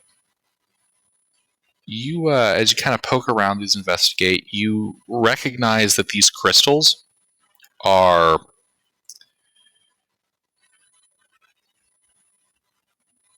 resonating with you as you approach them and as you kind of touch against them, almost as if they're active simply by thought.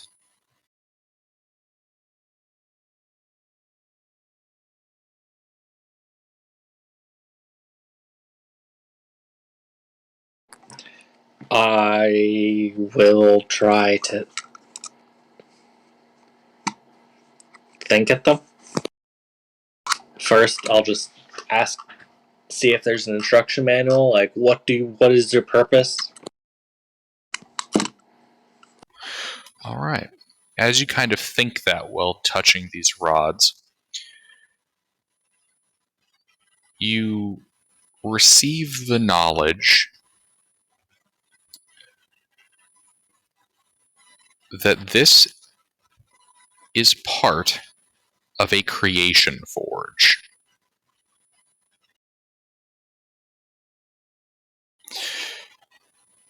You're an artificer. You know that a creation forge is a incredibly ancient magical construct capable of manipulating the flow of magic in the world and matter in order to create functionally anything.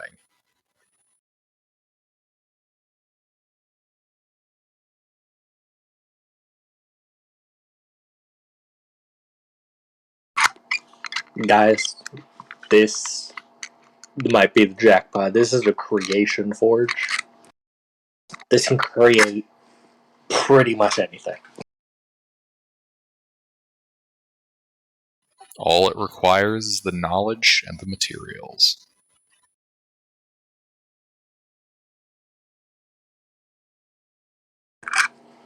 I'll think at it on how to work it.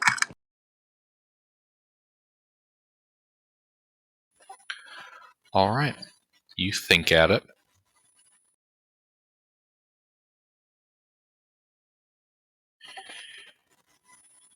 And as you think at it, you get the gist of how a creation forge is operated. It's a mixture of standard artisan practices, depending on the type of material, and magical energy. You also get the feeling that there is almost redaction in the memories it's giving you. Like, I should say the knowledge it's giving you.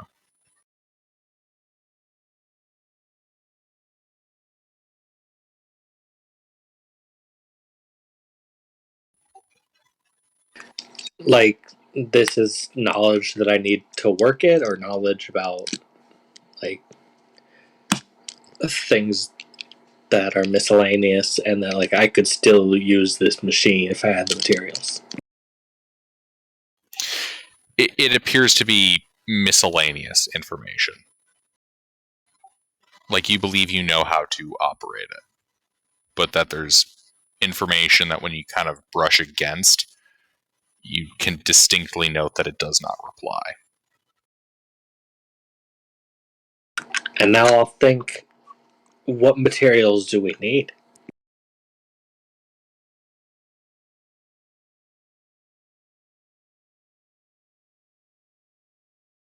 What materials do you need to what? Create something? Like, is this just taking, like, iron and creating, like, plate?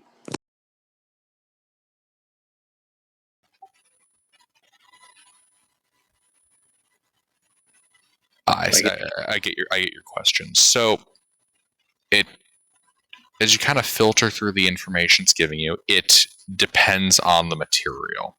You get the impression it's able to at least draw a number of metallic substances from the magma below.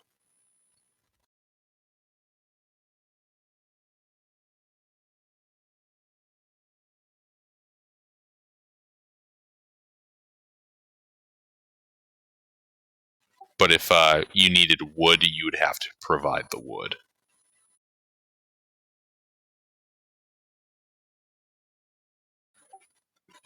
It doesn't just produce materials out of thin air. It has to draw it from something.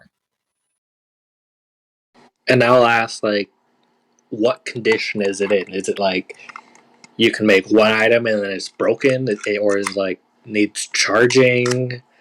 Like, could it just run indefinitely?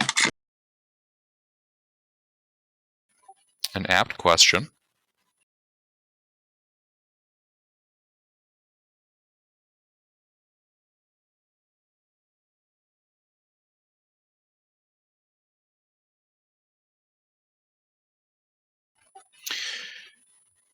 It appears to be damaged and low on charge. If we had to put a number to it, it would have 8 charges.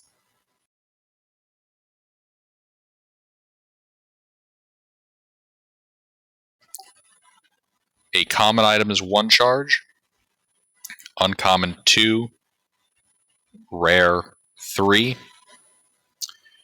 What was the other tier? Very rare? Yeah. And very rare 4. So what's the legendary? It does not possess the ability to produce legendary artifacts at this time. Wait, sorry, what under? No, that was my question. Ah, yes. It does not appear to maintain enough power and functionality to produce a legendary item.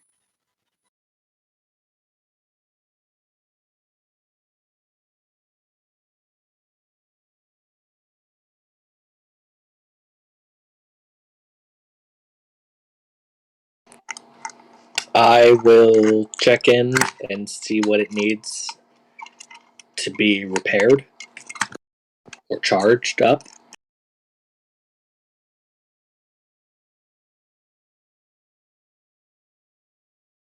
And also double check that like these questions aren't draining any uses.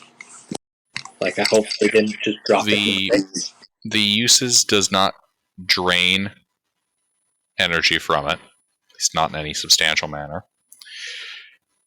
And as you try to seek for knowledge to repair and maintain, you come across nothing. There is no information in this that reveals that to you. Or if there was, it's no longer present.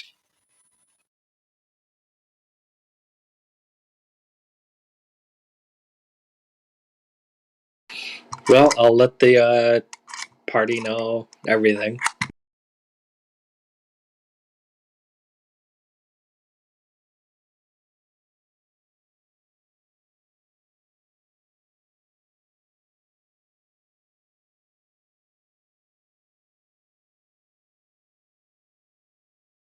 And I'm guessing you can't manufacture something to recharge it.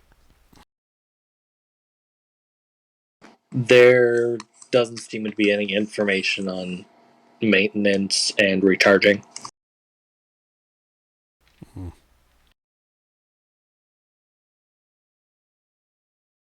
If we use the last of the magic that's still in it, will it destroy the forge or just be unusable until it's recharged somehow? I ask it that. I think we need to find the boss's chamber because he's obviously got the instructions. Could you repeat the question, Sleuth? If the last charge is used, is it going to be destroyed or just unusable until it's recharged? It would be rendered inert.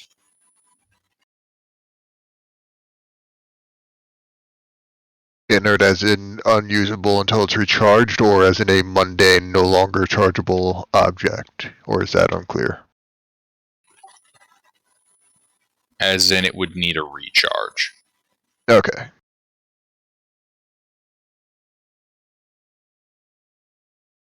Just making sure, because all 3 of those are a possibility.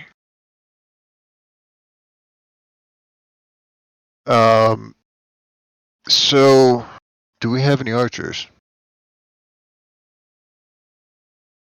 I'll take that as a no. Um,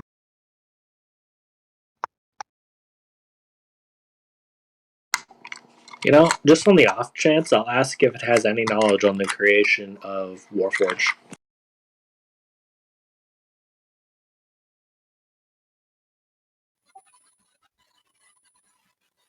As you kind of filter through it, yes, this is capable of instilling a Warforged with a soul.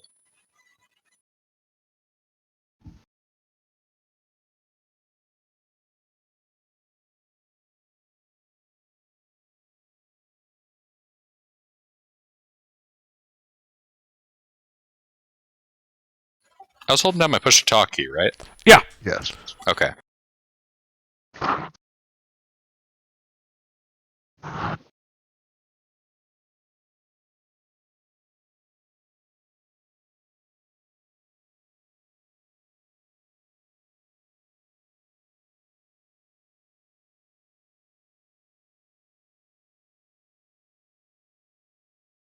Where does it get the soul from? Unclear.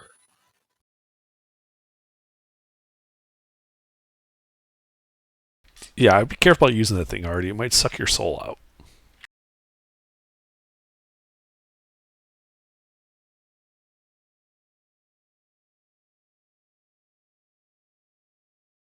I wonder if we could use this like thing to make a scroll of wish, and then use the wish to make it fully charged. Unfortunately, 9th level scrolls are above very rare. Oh. The DM thought ahead.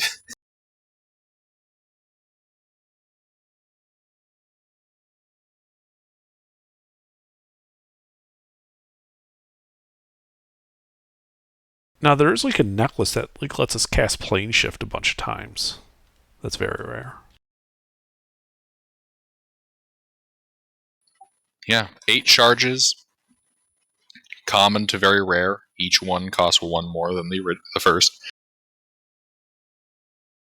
So you could create 2 very rare items, 8 common, any combination, just as long as you don't exceed 8.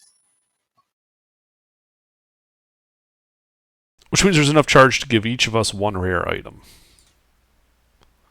Or 2 of us very rare.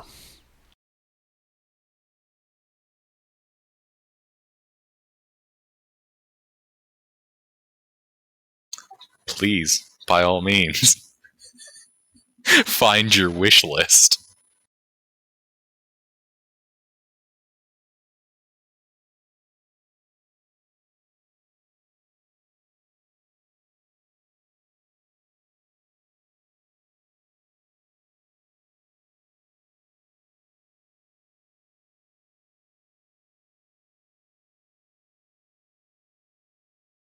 Do we know if there are more of these in the world?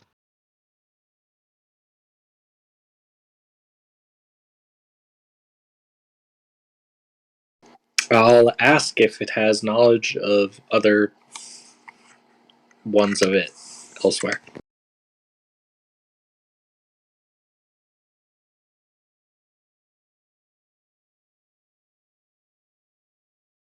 So if we can find another similarly charged forge, I have no problems waiting for a item from a second forge and giving somebody else a much more potent item in the meantime. You attempt to search for the knowledge. None is forthcoming.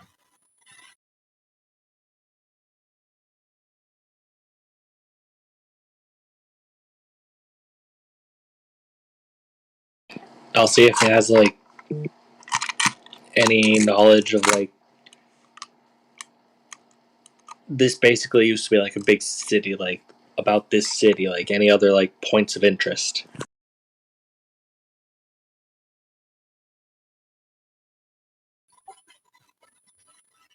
There is no information forthcoming.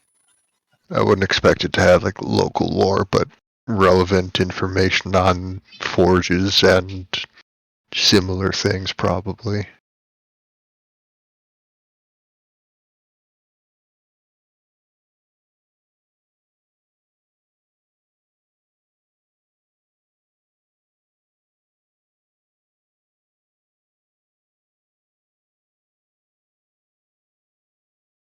You're a warlock, right? Yes. I could pitch in my share if you want a Rod of the Pack Keeper or something. I don't have anything I particularly need right now.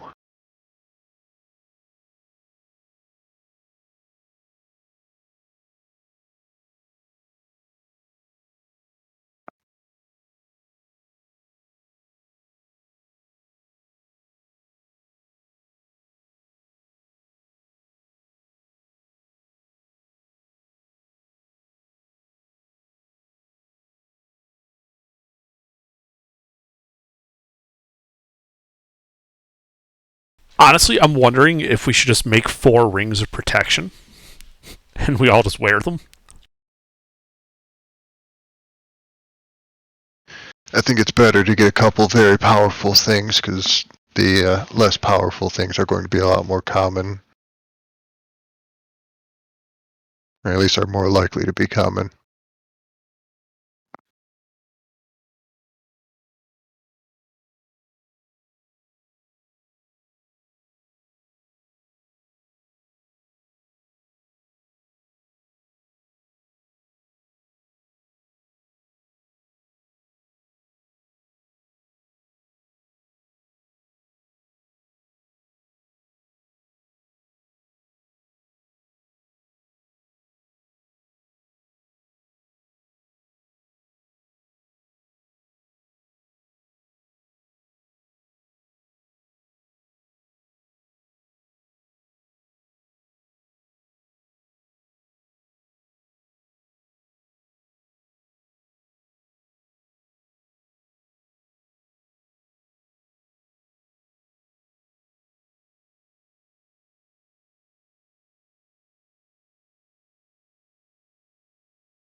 You all seem to be very lost in thought.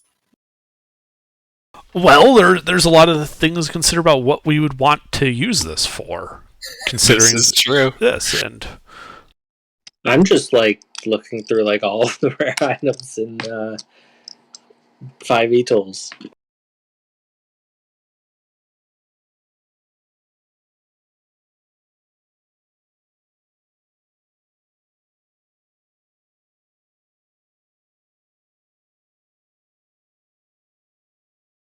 Yeah, like if this was at the end of the day, like we could just come back to it next week, each having like thought about this, because this isn't something like rush now, is it? I mean, yeah, our characters aren't any under particular time pressure. I'm just going through the list of magic items, the standard magic items, I should say, because DMs can always make their own. Let's see what we got.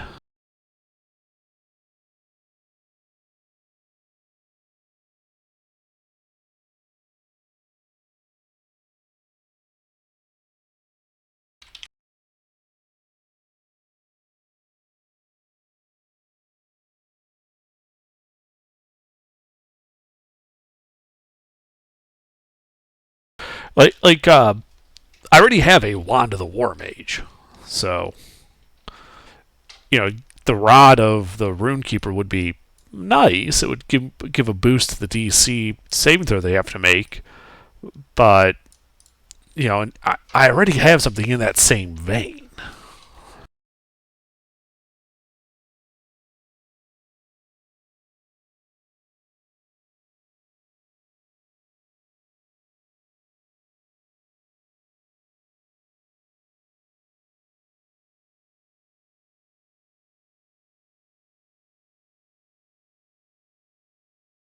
Could you imagine if we just have like 4 bowls of commanding water elemental or something, and just like 4 water elementals are now permanently part of our party, pretty much. Once a day, 4 times a day, cast summon water elemental. Mine is easy. I already know what I want. Are you going to speak up? Because we have to decide as a party how we're going to spend these charges. Girdle of Stone Giant strength. Oh, a little something I should clarify here. So, certain items that are, let's say, in the book, particular, like let's say, because it's easy off the top of my head, a flame tongue longsword. It can be a flame tongue any melee weapon, basically.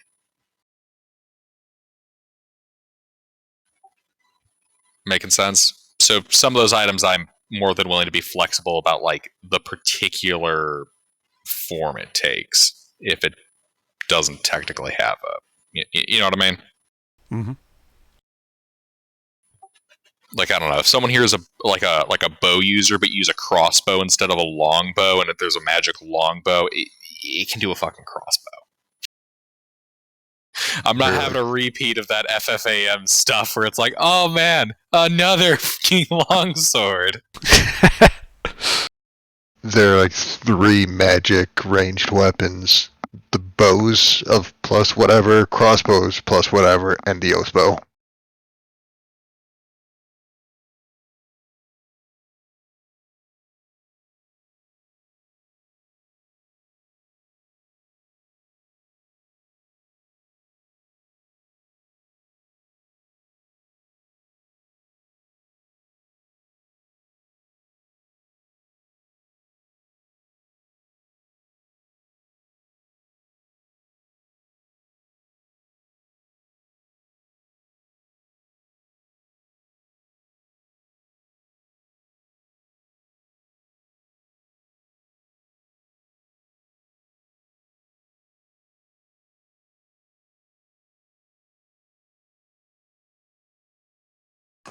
So you said that rare cost 3 charges, right? Common 1, uncommon 2, rare 3, very rare 4. There is a total of 8 charges.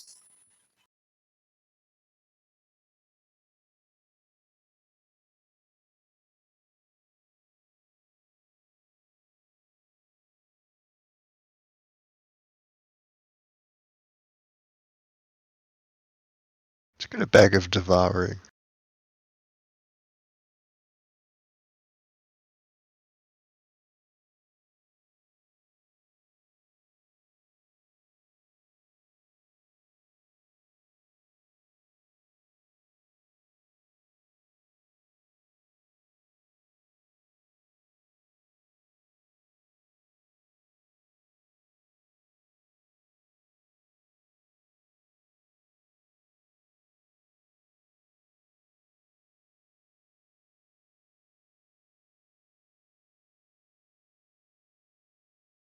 Slumbering Dragon's Vessel can give us a potion of healing every day.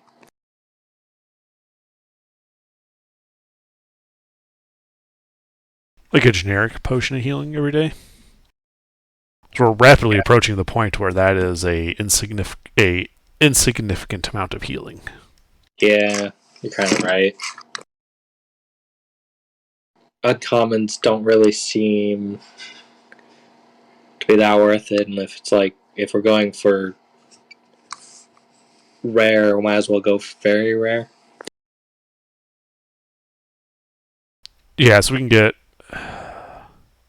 Yeah, I did the math wrong. Yeah, so we can't get 4 rares. We can get 2 very rares, 2 rares and an uncommon, or 4 uncommons. Anything that boosts my strength or dex, I'm good with. Like looking through the list of very rare stuff, I honestly don't see a whole lot worth. Frankly, that's gonna be great. Like that would be really that we would really want for the party.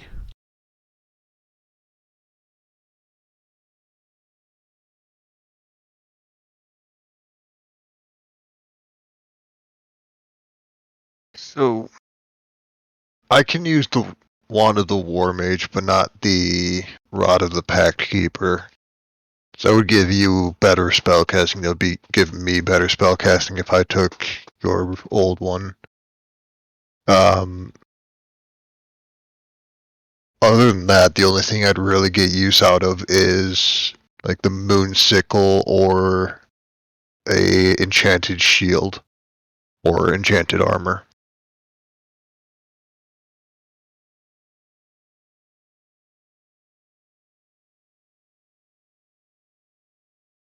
What about an abracadabras?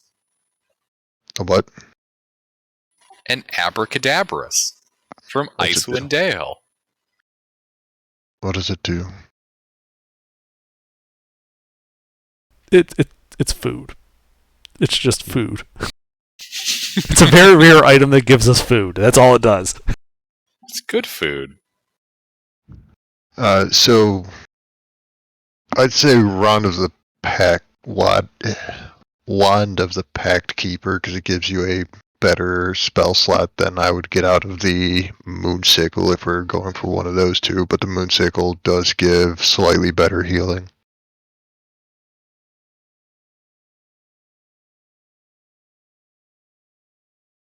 It's an extra D4 with each casting. So something like Aura Vitality would only get it once. But it would be an extra like 50% on all my healing words.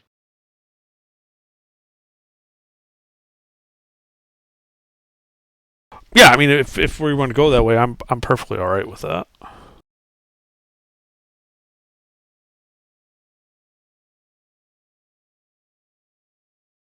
Honestly, I'd prefer you getting the +3 one for Warlock.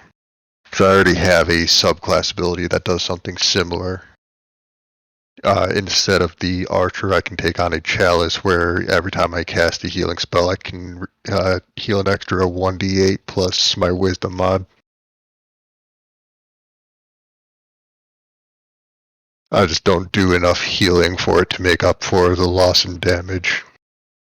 Okay, so we spend 4 charges, we get a +3 wand of the War Mage.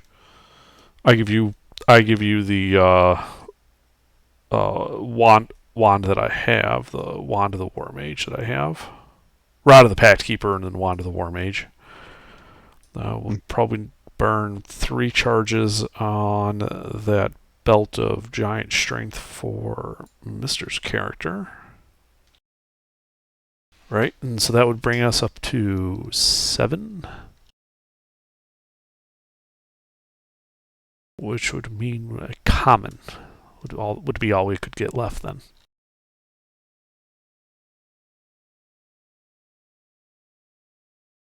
I have not looked at common items.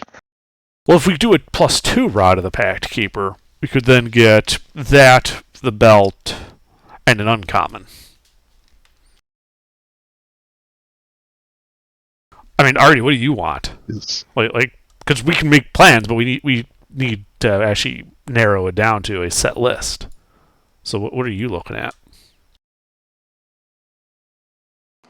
Well, I mean, I was kind of looking at things that benefit the party more because, like, if I'm being honest, as an artificer, I don't need magic items as much as the rest of you.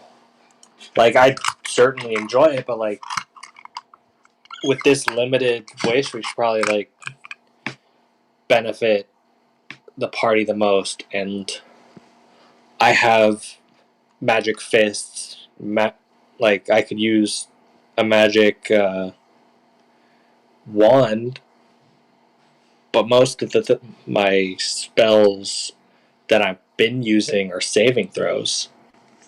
Not many of those help that. Artie, do you go into melee often? Intentionally? Yeah? I got like a plus Did for more damage and better to hit. Because one thing that is an uncommon item is adamantine armor. To be immune to crits. As our bag of holding, broom of flying.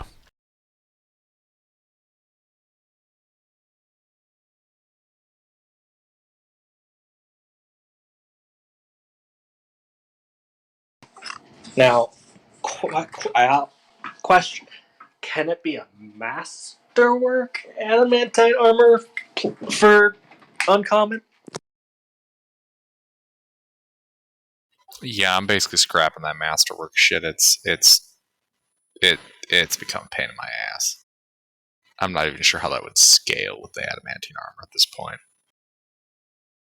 Well, the adamantine armor is like an ability where it's just like the masterwork's at +1. Yeah, we're not messing with that anymore.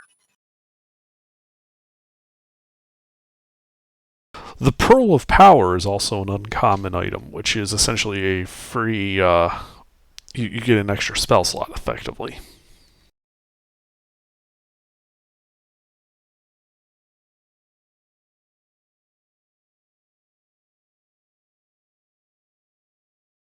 But like as a party, I really don't know what we would need as a party besides maybe like get the largest, carpet of flying or something. The 6x9 foot one that can carry 800 pounds.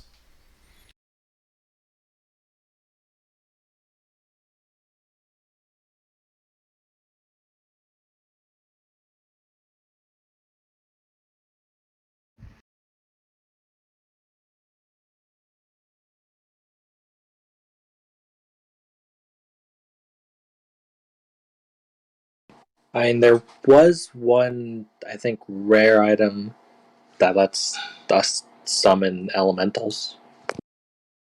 We can do that.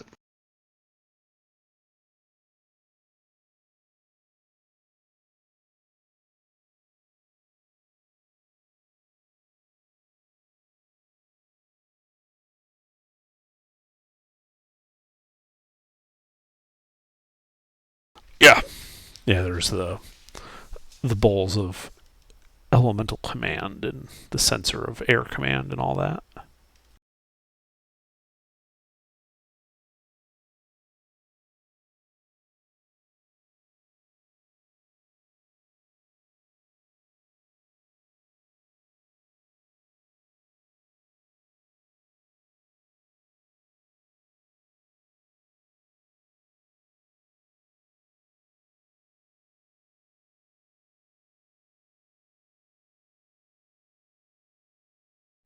So we can either go that route. Also, the adamantine armor would give me the same AC, but if it's plate, but also make me immune to crits.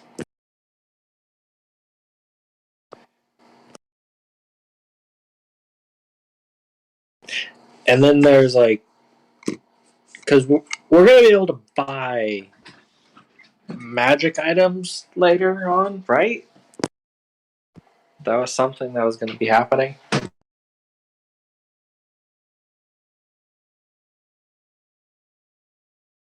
Hmm. Yeah, working by the Zenithar system. So, buying magic items, like, they scale, like, what, exponentially? Or is this scaled linearly? Mm-hmm. So, 2 very rare items are probably going to be worth a whole lot more than just 4 uncommon.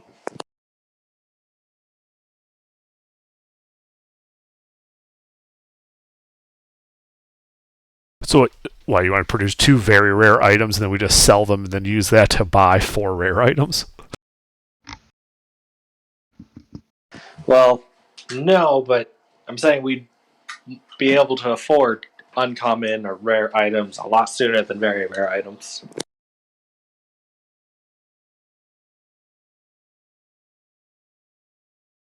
So, if we really want to commit to it, we can go very rare, Rod of the Packkeeper +3 for Yuri. I'll take Rod of the War Mage, and then we can get where was it?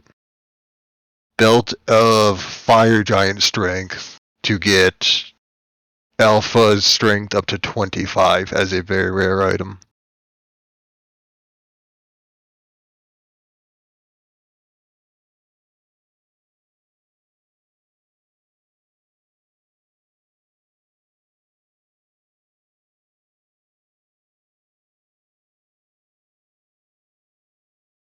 And then later on, if and when we sell them, we would get exponentially more gold out of it. That is true. Yeah, and I think in terms of just raw money value, that's going to be probably the best we'll get. And with our current party, that's the most value we're going to get out of utility and damage. Works for me. Does that work for you guys?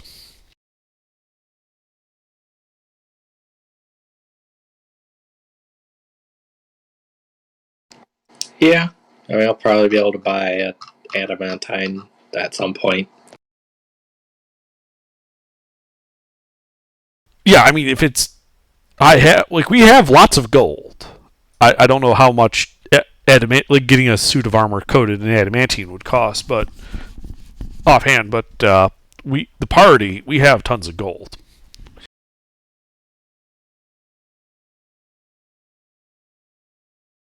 Like my character's currently carrying like close to 5,000 gold worth in currency.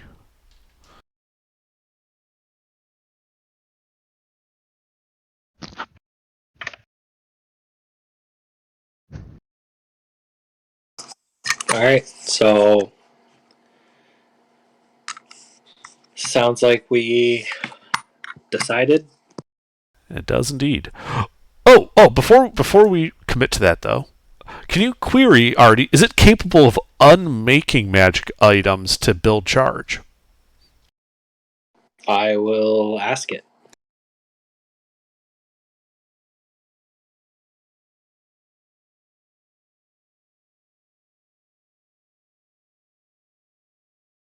Gilbert?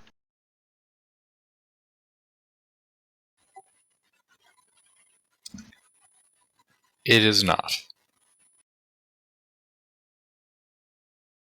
Well, nuts.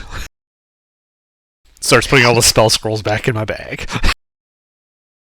A nice try. I had a genuine smile on my face for that.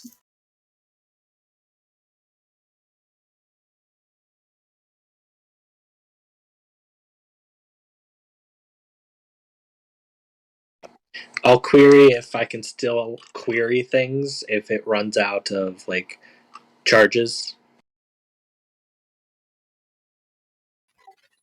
No.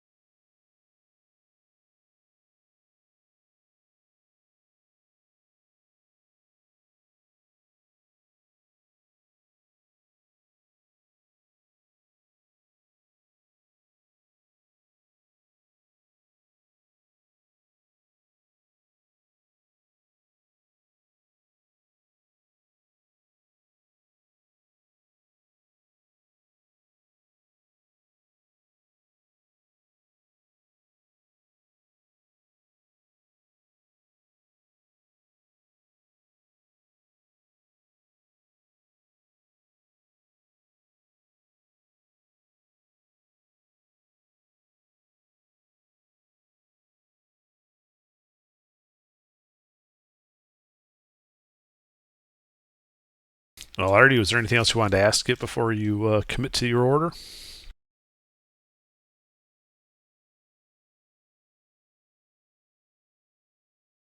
I'll ask it, like, everything it knows on its, like, construction and, like, basically all the information I can get from it. There is no data forthcoming. How about a map of the facility? I tried that. Oh. Of interest.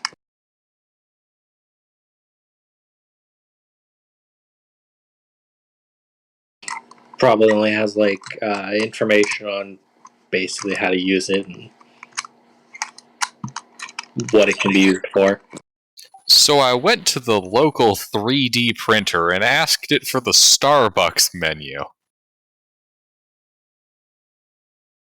And then I asked it about government secrets and where the porta potty was. The 3D printer was not forthcoming. If you wanted to hide secrets, hiding in the 3D printer is not a terrible spot. Who would think to ask a 3D printer for government secrets? I mean, I asked the 3D printer how to make a 3D printer. 3D print me a 3D printer.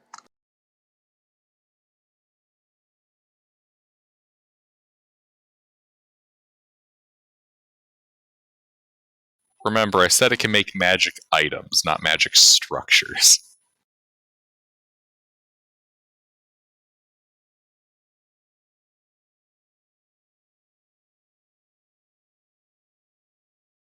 What is a structure if not an item?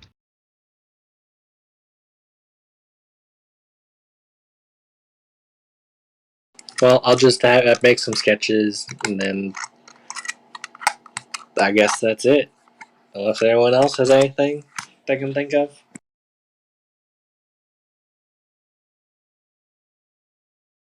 Nope.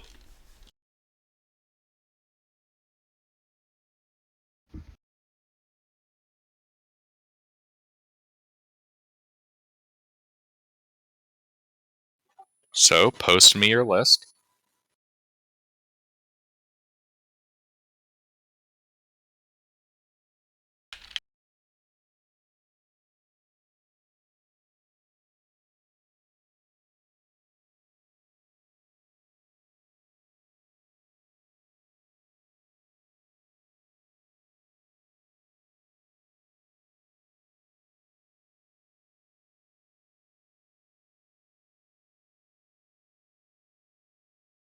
Well, here's what we were talking about. Now, if Artie decides just to make 8 common item eight candles of the deep or something, that's up to him. But Imagine just asking like 1 gold piece 8 times. 1 gold piece, 1 gold piece, 1 gold piece. Ha ha ha. Alright, so is that what you're selecting? Yeah.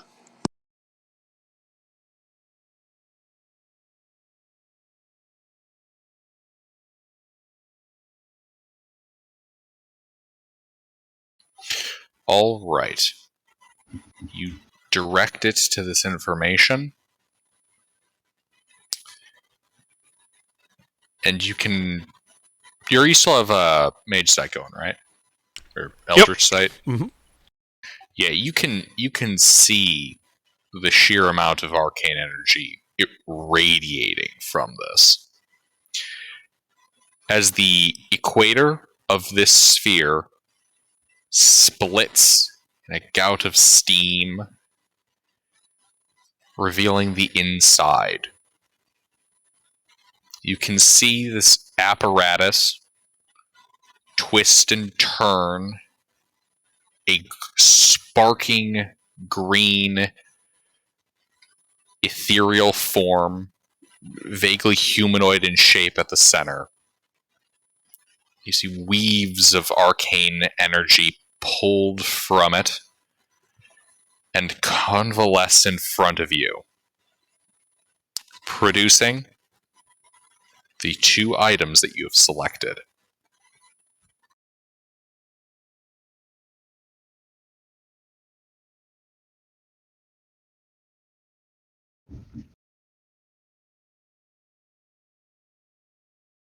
And I need a wisdom saving throw from everyone, as you can see this green phantasmal humanoid in the center of the apparatus. Is this versus magic? This is. You know what? That's iffy. I'll flash your genius that.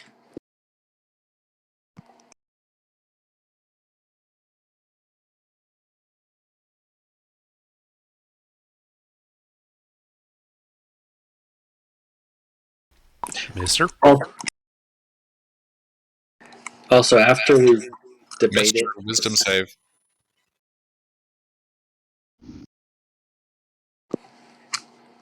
after we decided, I saw the Rod of Security. That would have been pretty nice.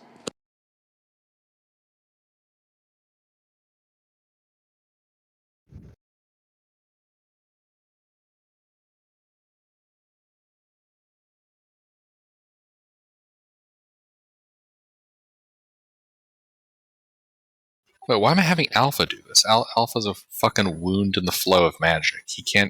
This can't even affect him. Sorry, I have it there. Ouch. Alright. What? That's harsh. Jesus, man. He is. He's a wound in the weave. You can't just say that to somebody's face. Like, Jesus, man. Unloved, man. Damn. Get out of here, mister. You can't be affected by this save. Alright, let's see. Armorson, what does that make your thing? 18, as I typed out. Okay. Alrighty, so only Yuri and Alpha pass.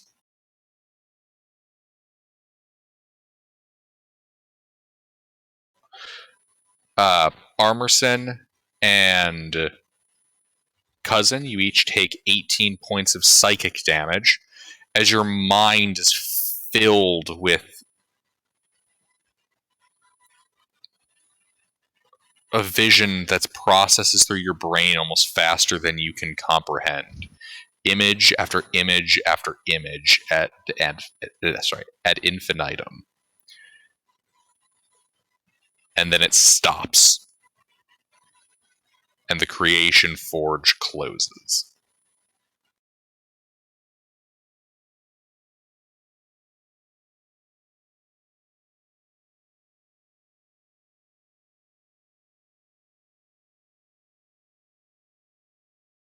Well, that's one way to give someone a headache. I mean, it didn't, like, charm you to jump into it or anything. And that's how it, like, reveals itself. Yeah, it would probably give me less of a headache doing that.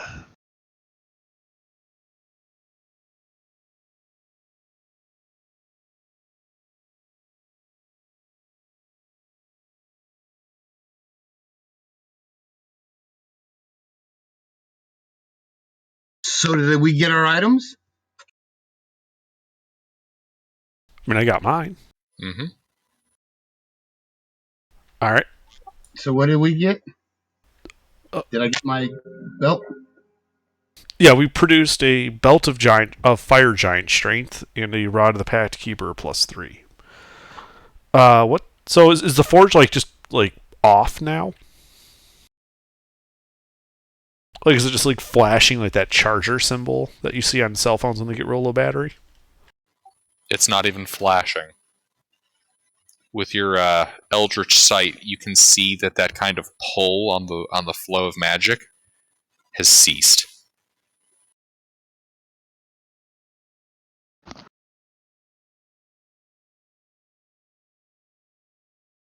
Yeah, it's really, really, drained now.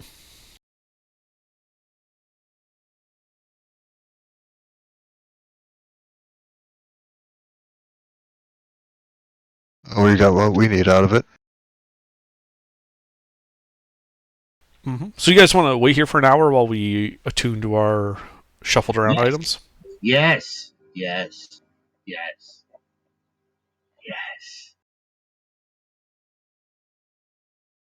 I don't hear any objections, so I think we sit there for an hour. I stand there during the hour with my hands on my hips, my cloak billowing behind me. There is no draft in the room. I think he has a cloak of billowing, though, so he can just make it billow.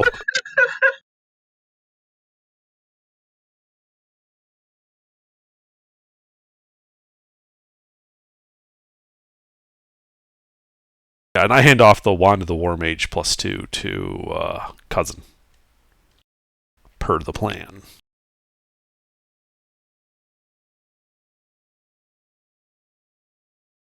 Anything happen in this hour? No. You guys rest for an hour to attune. Cousin and Armorson, you guys feel like you're going to be having a bit of a low-grade headache for a while.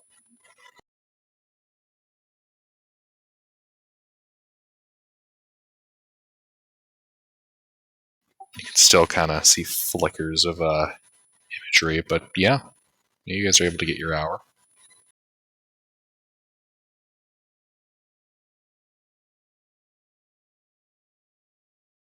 Nice.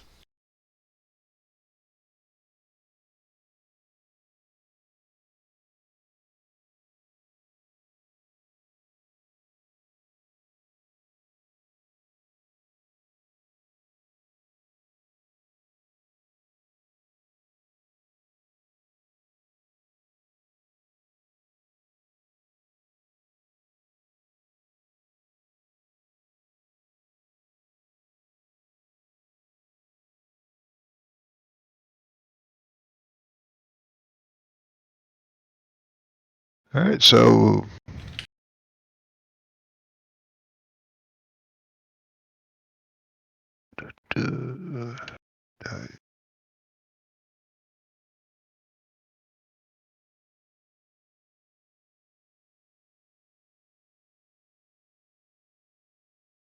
tuning happens over a short rest, right? Or do we have to short rest separately?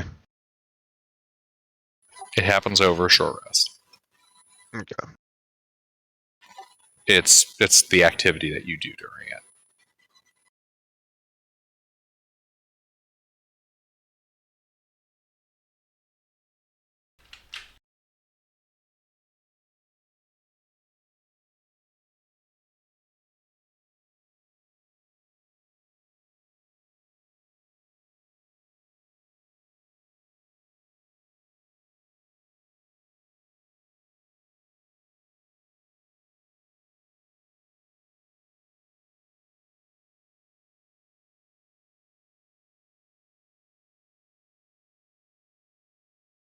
All right.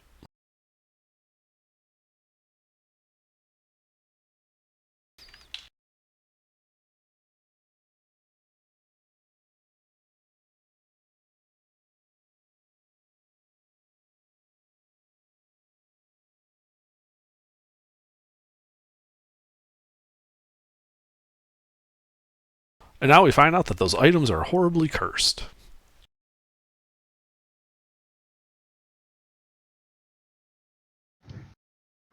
Nah, No. we'll find that out next week.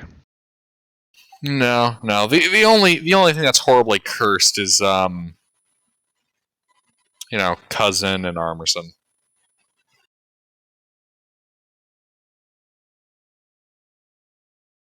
It used our soul force in order to make this.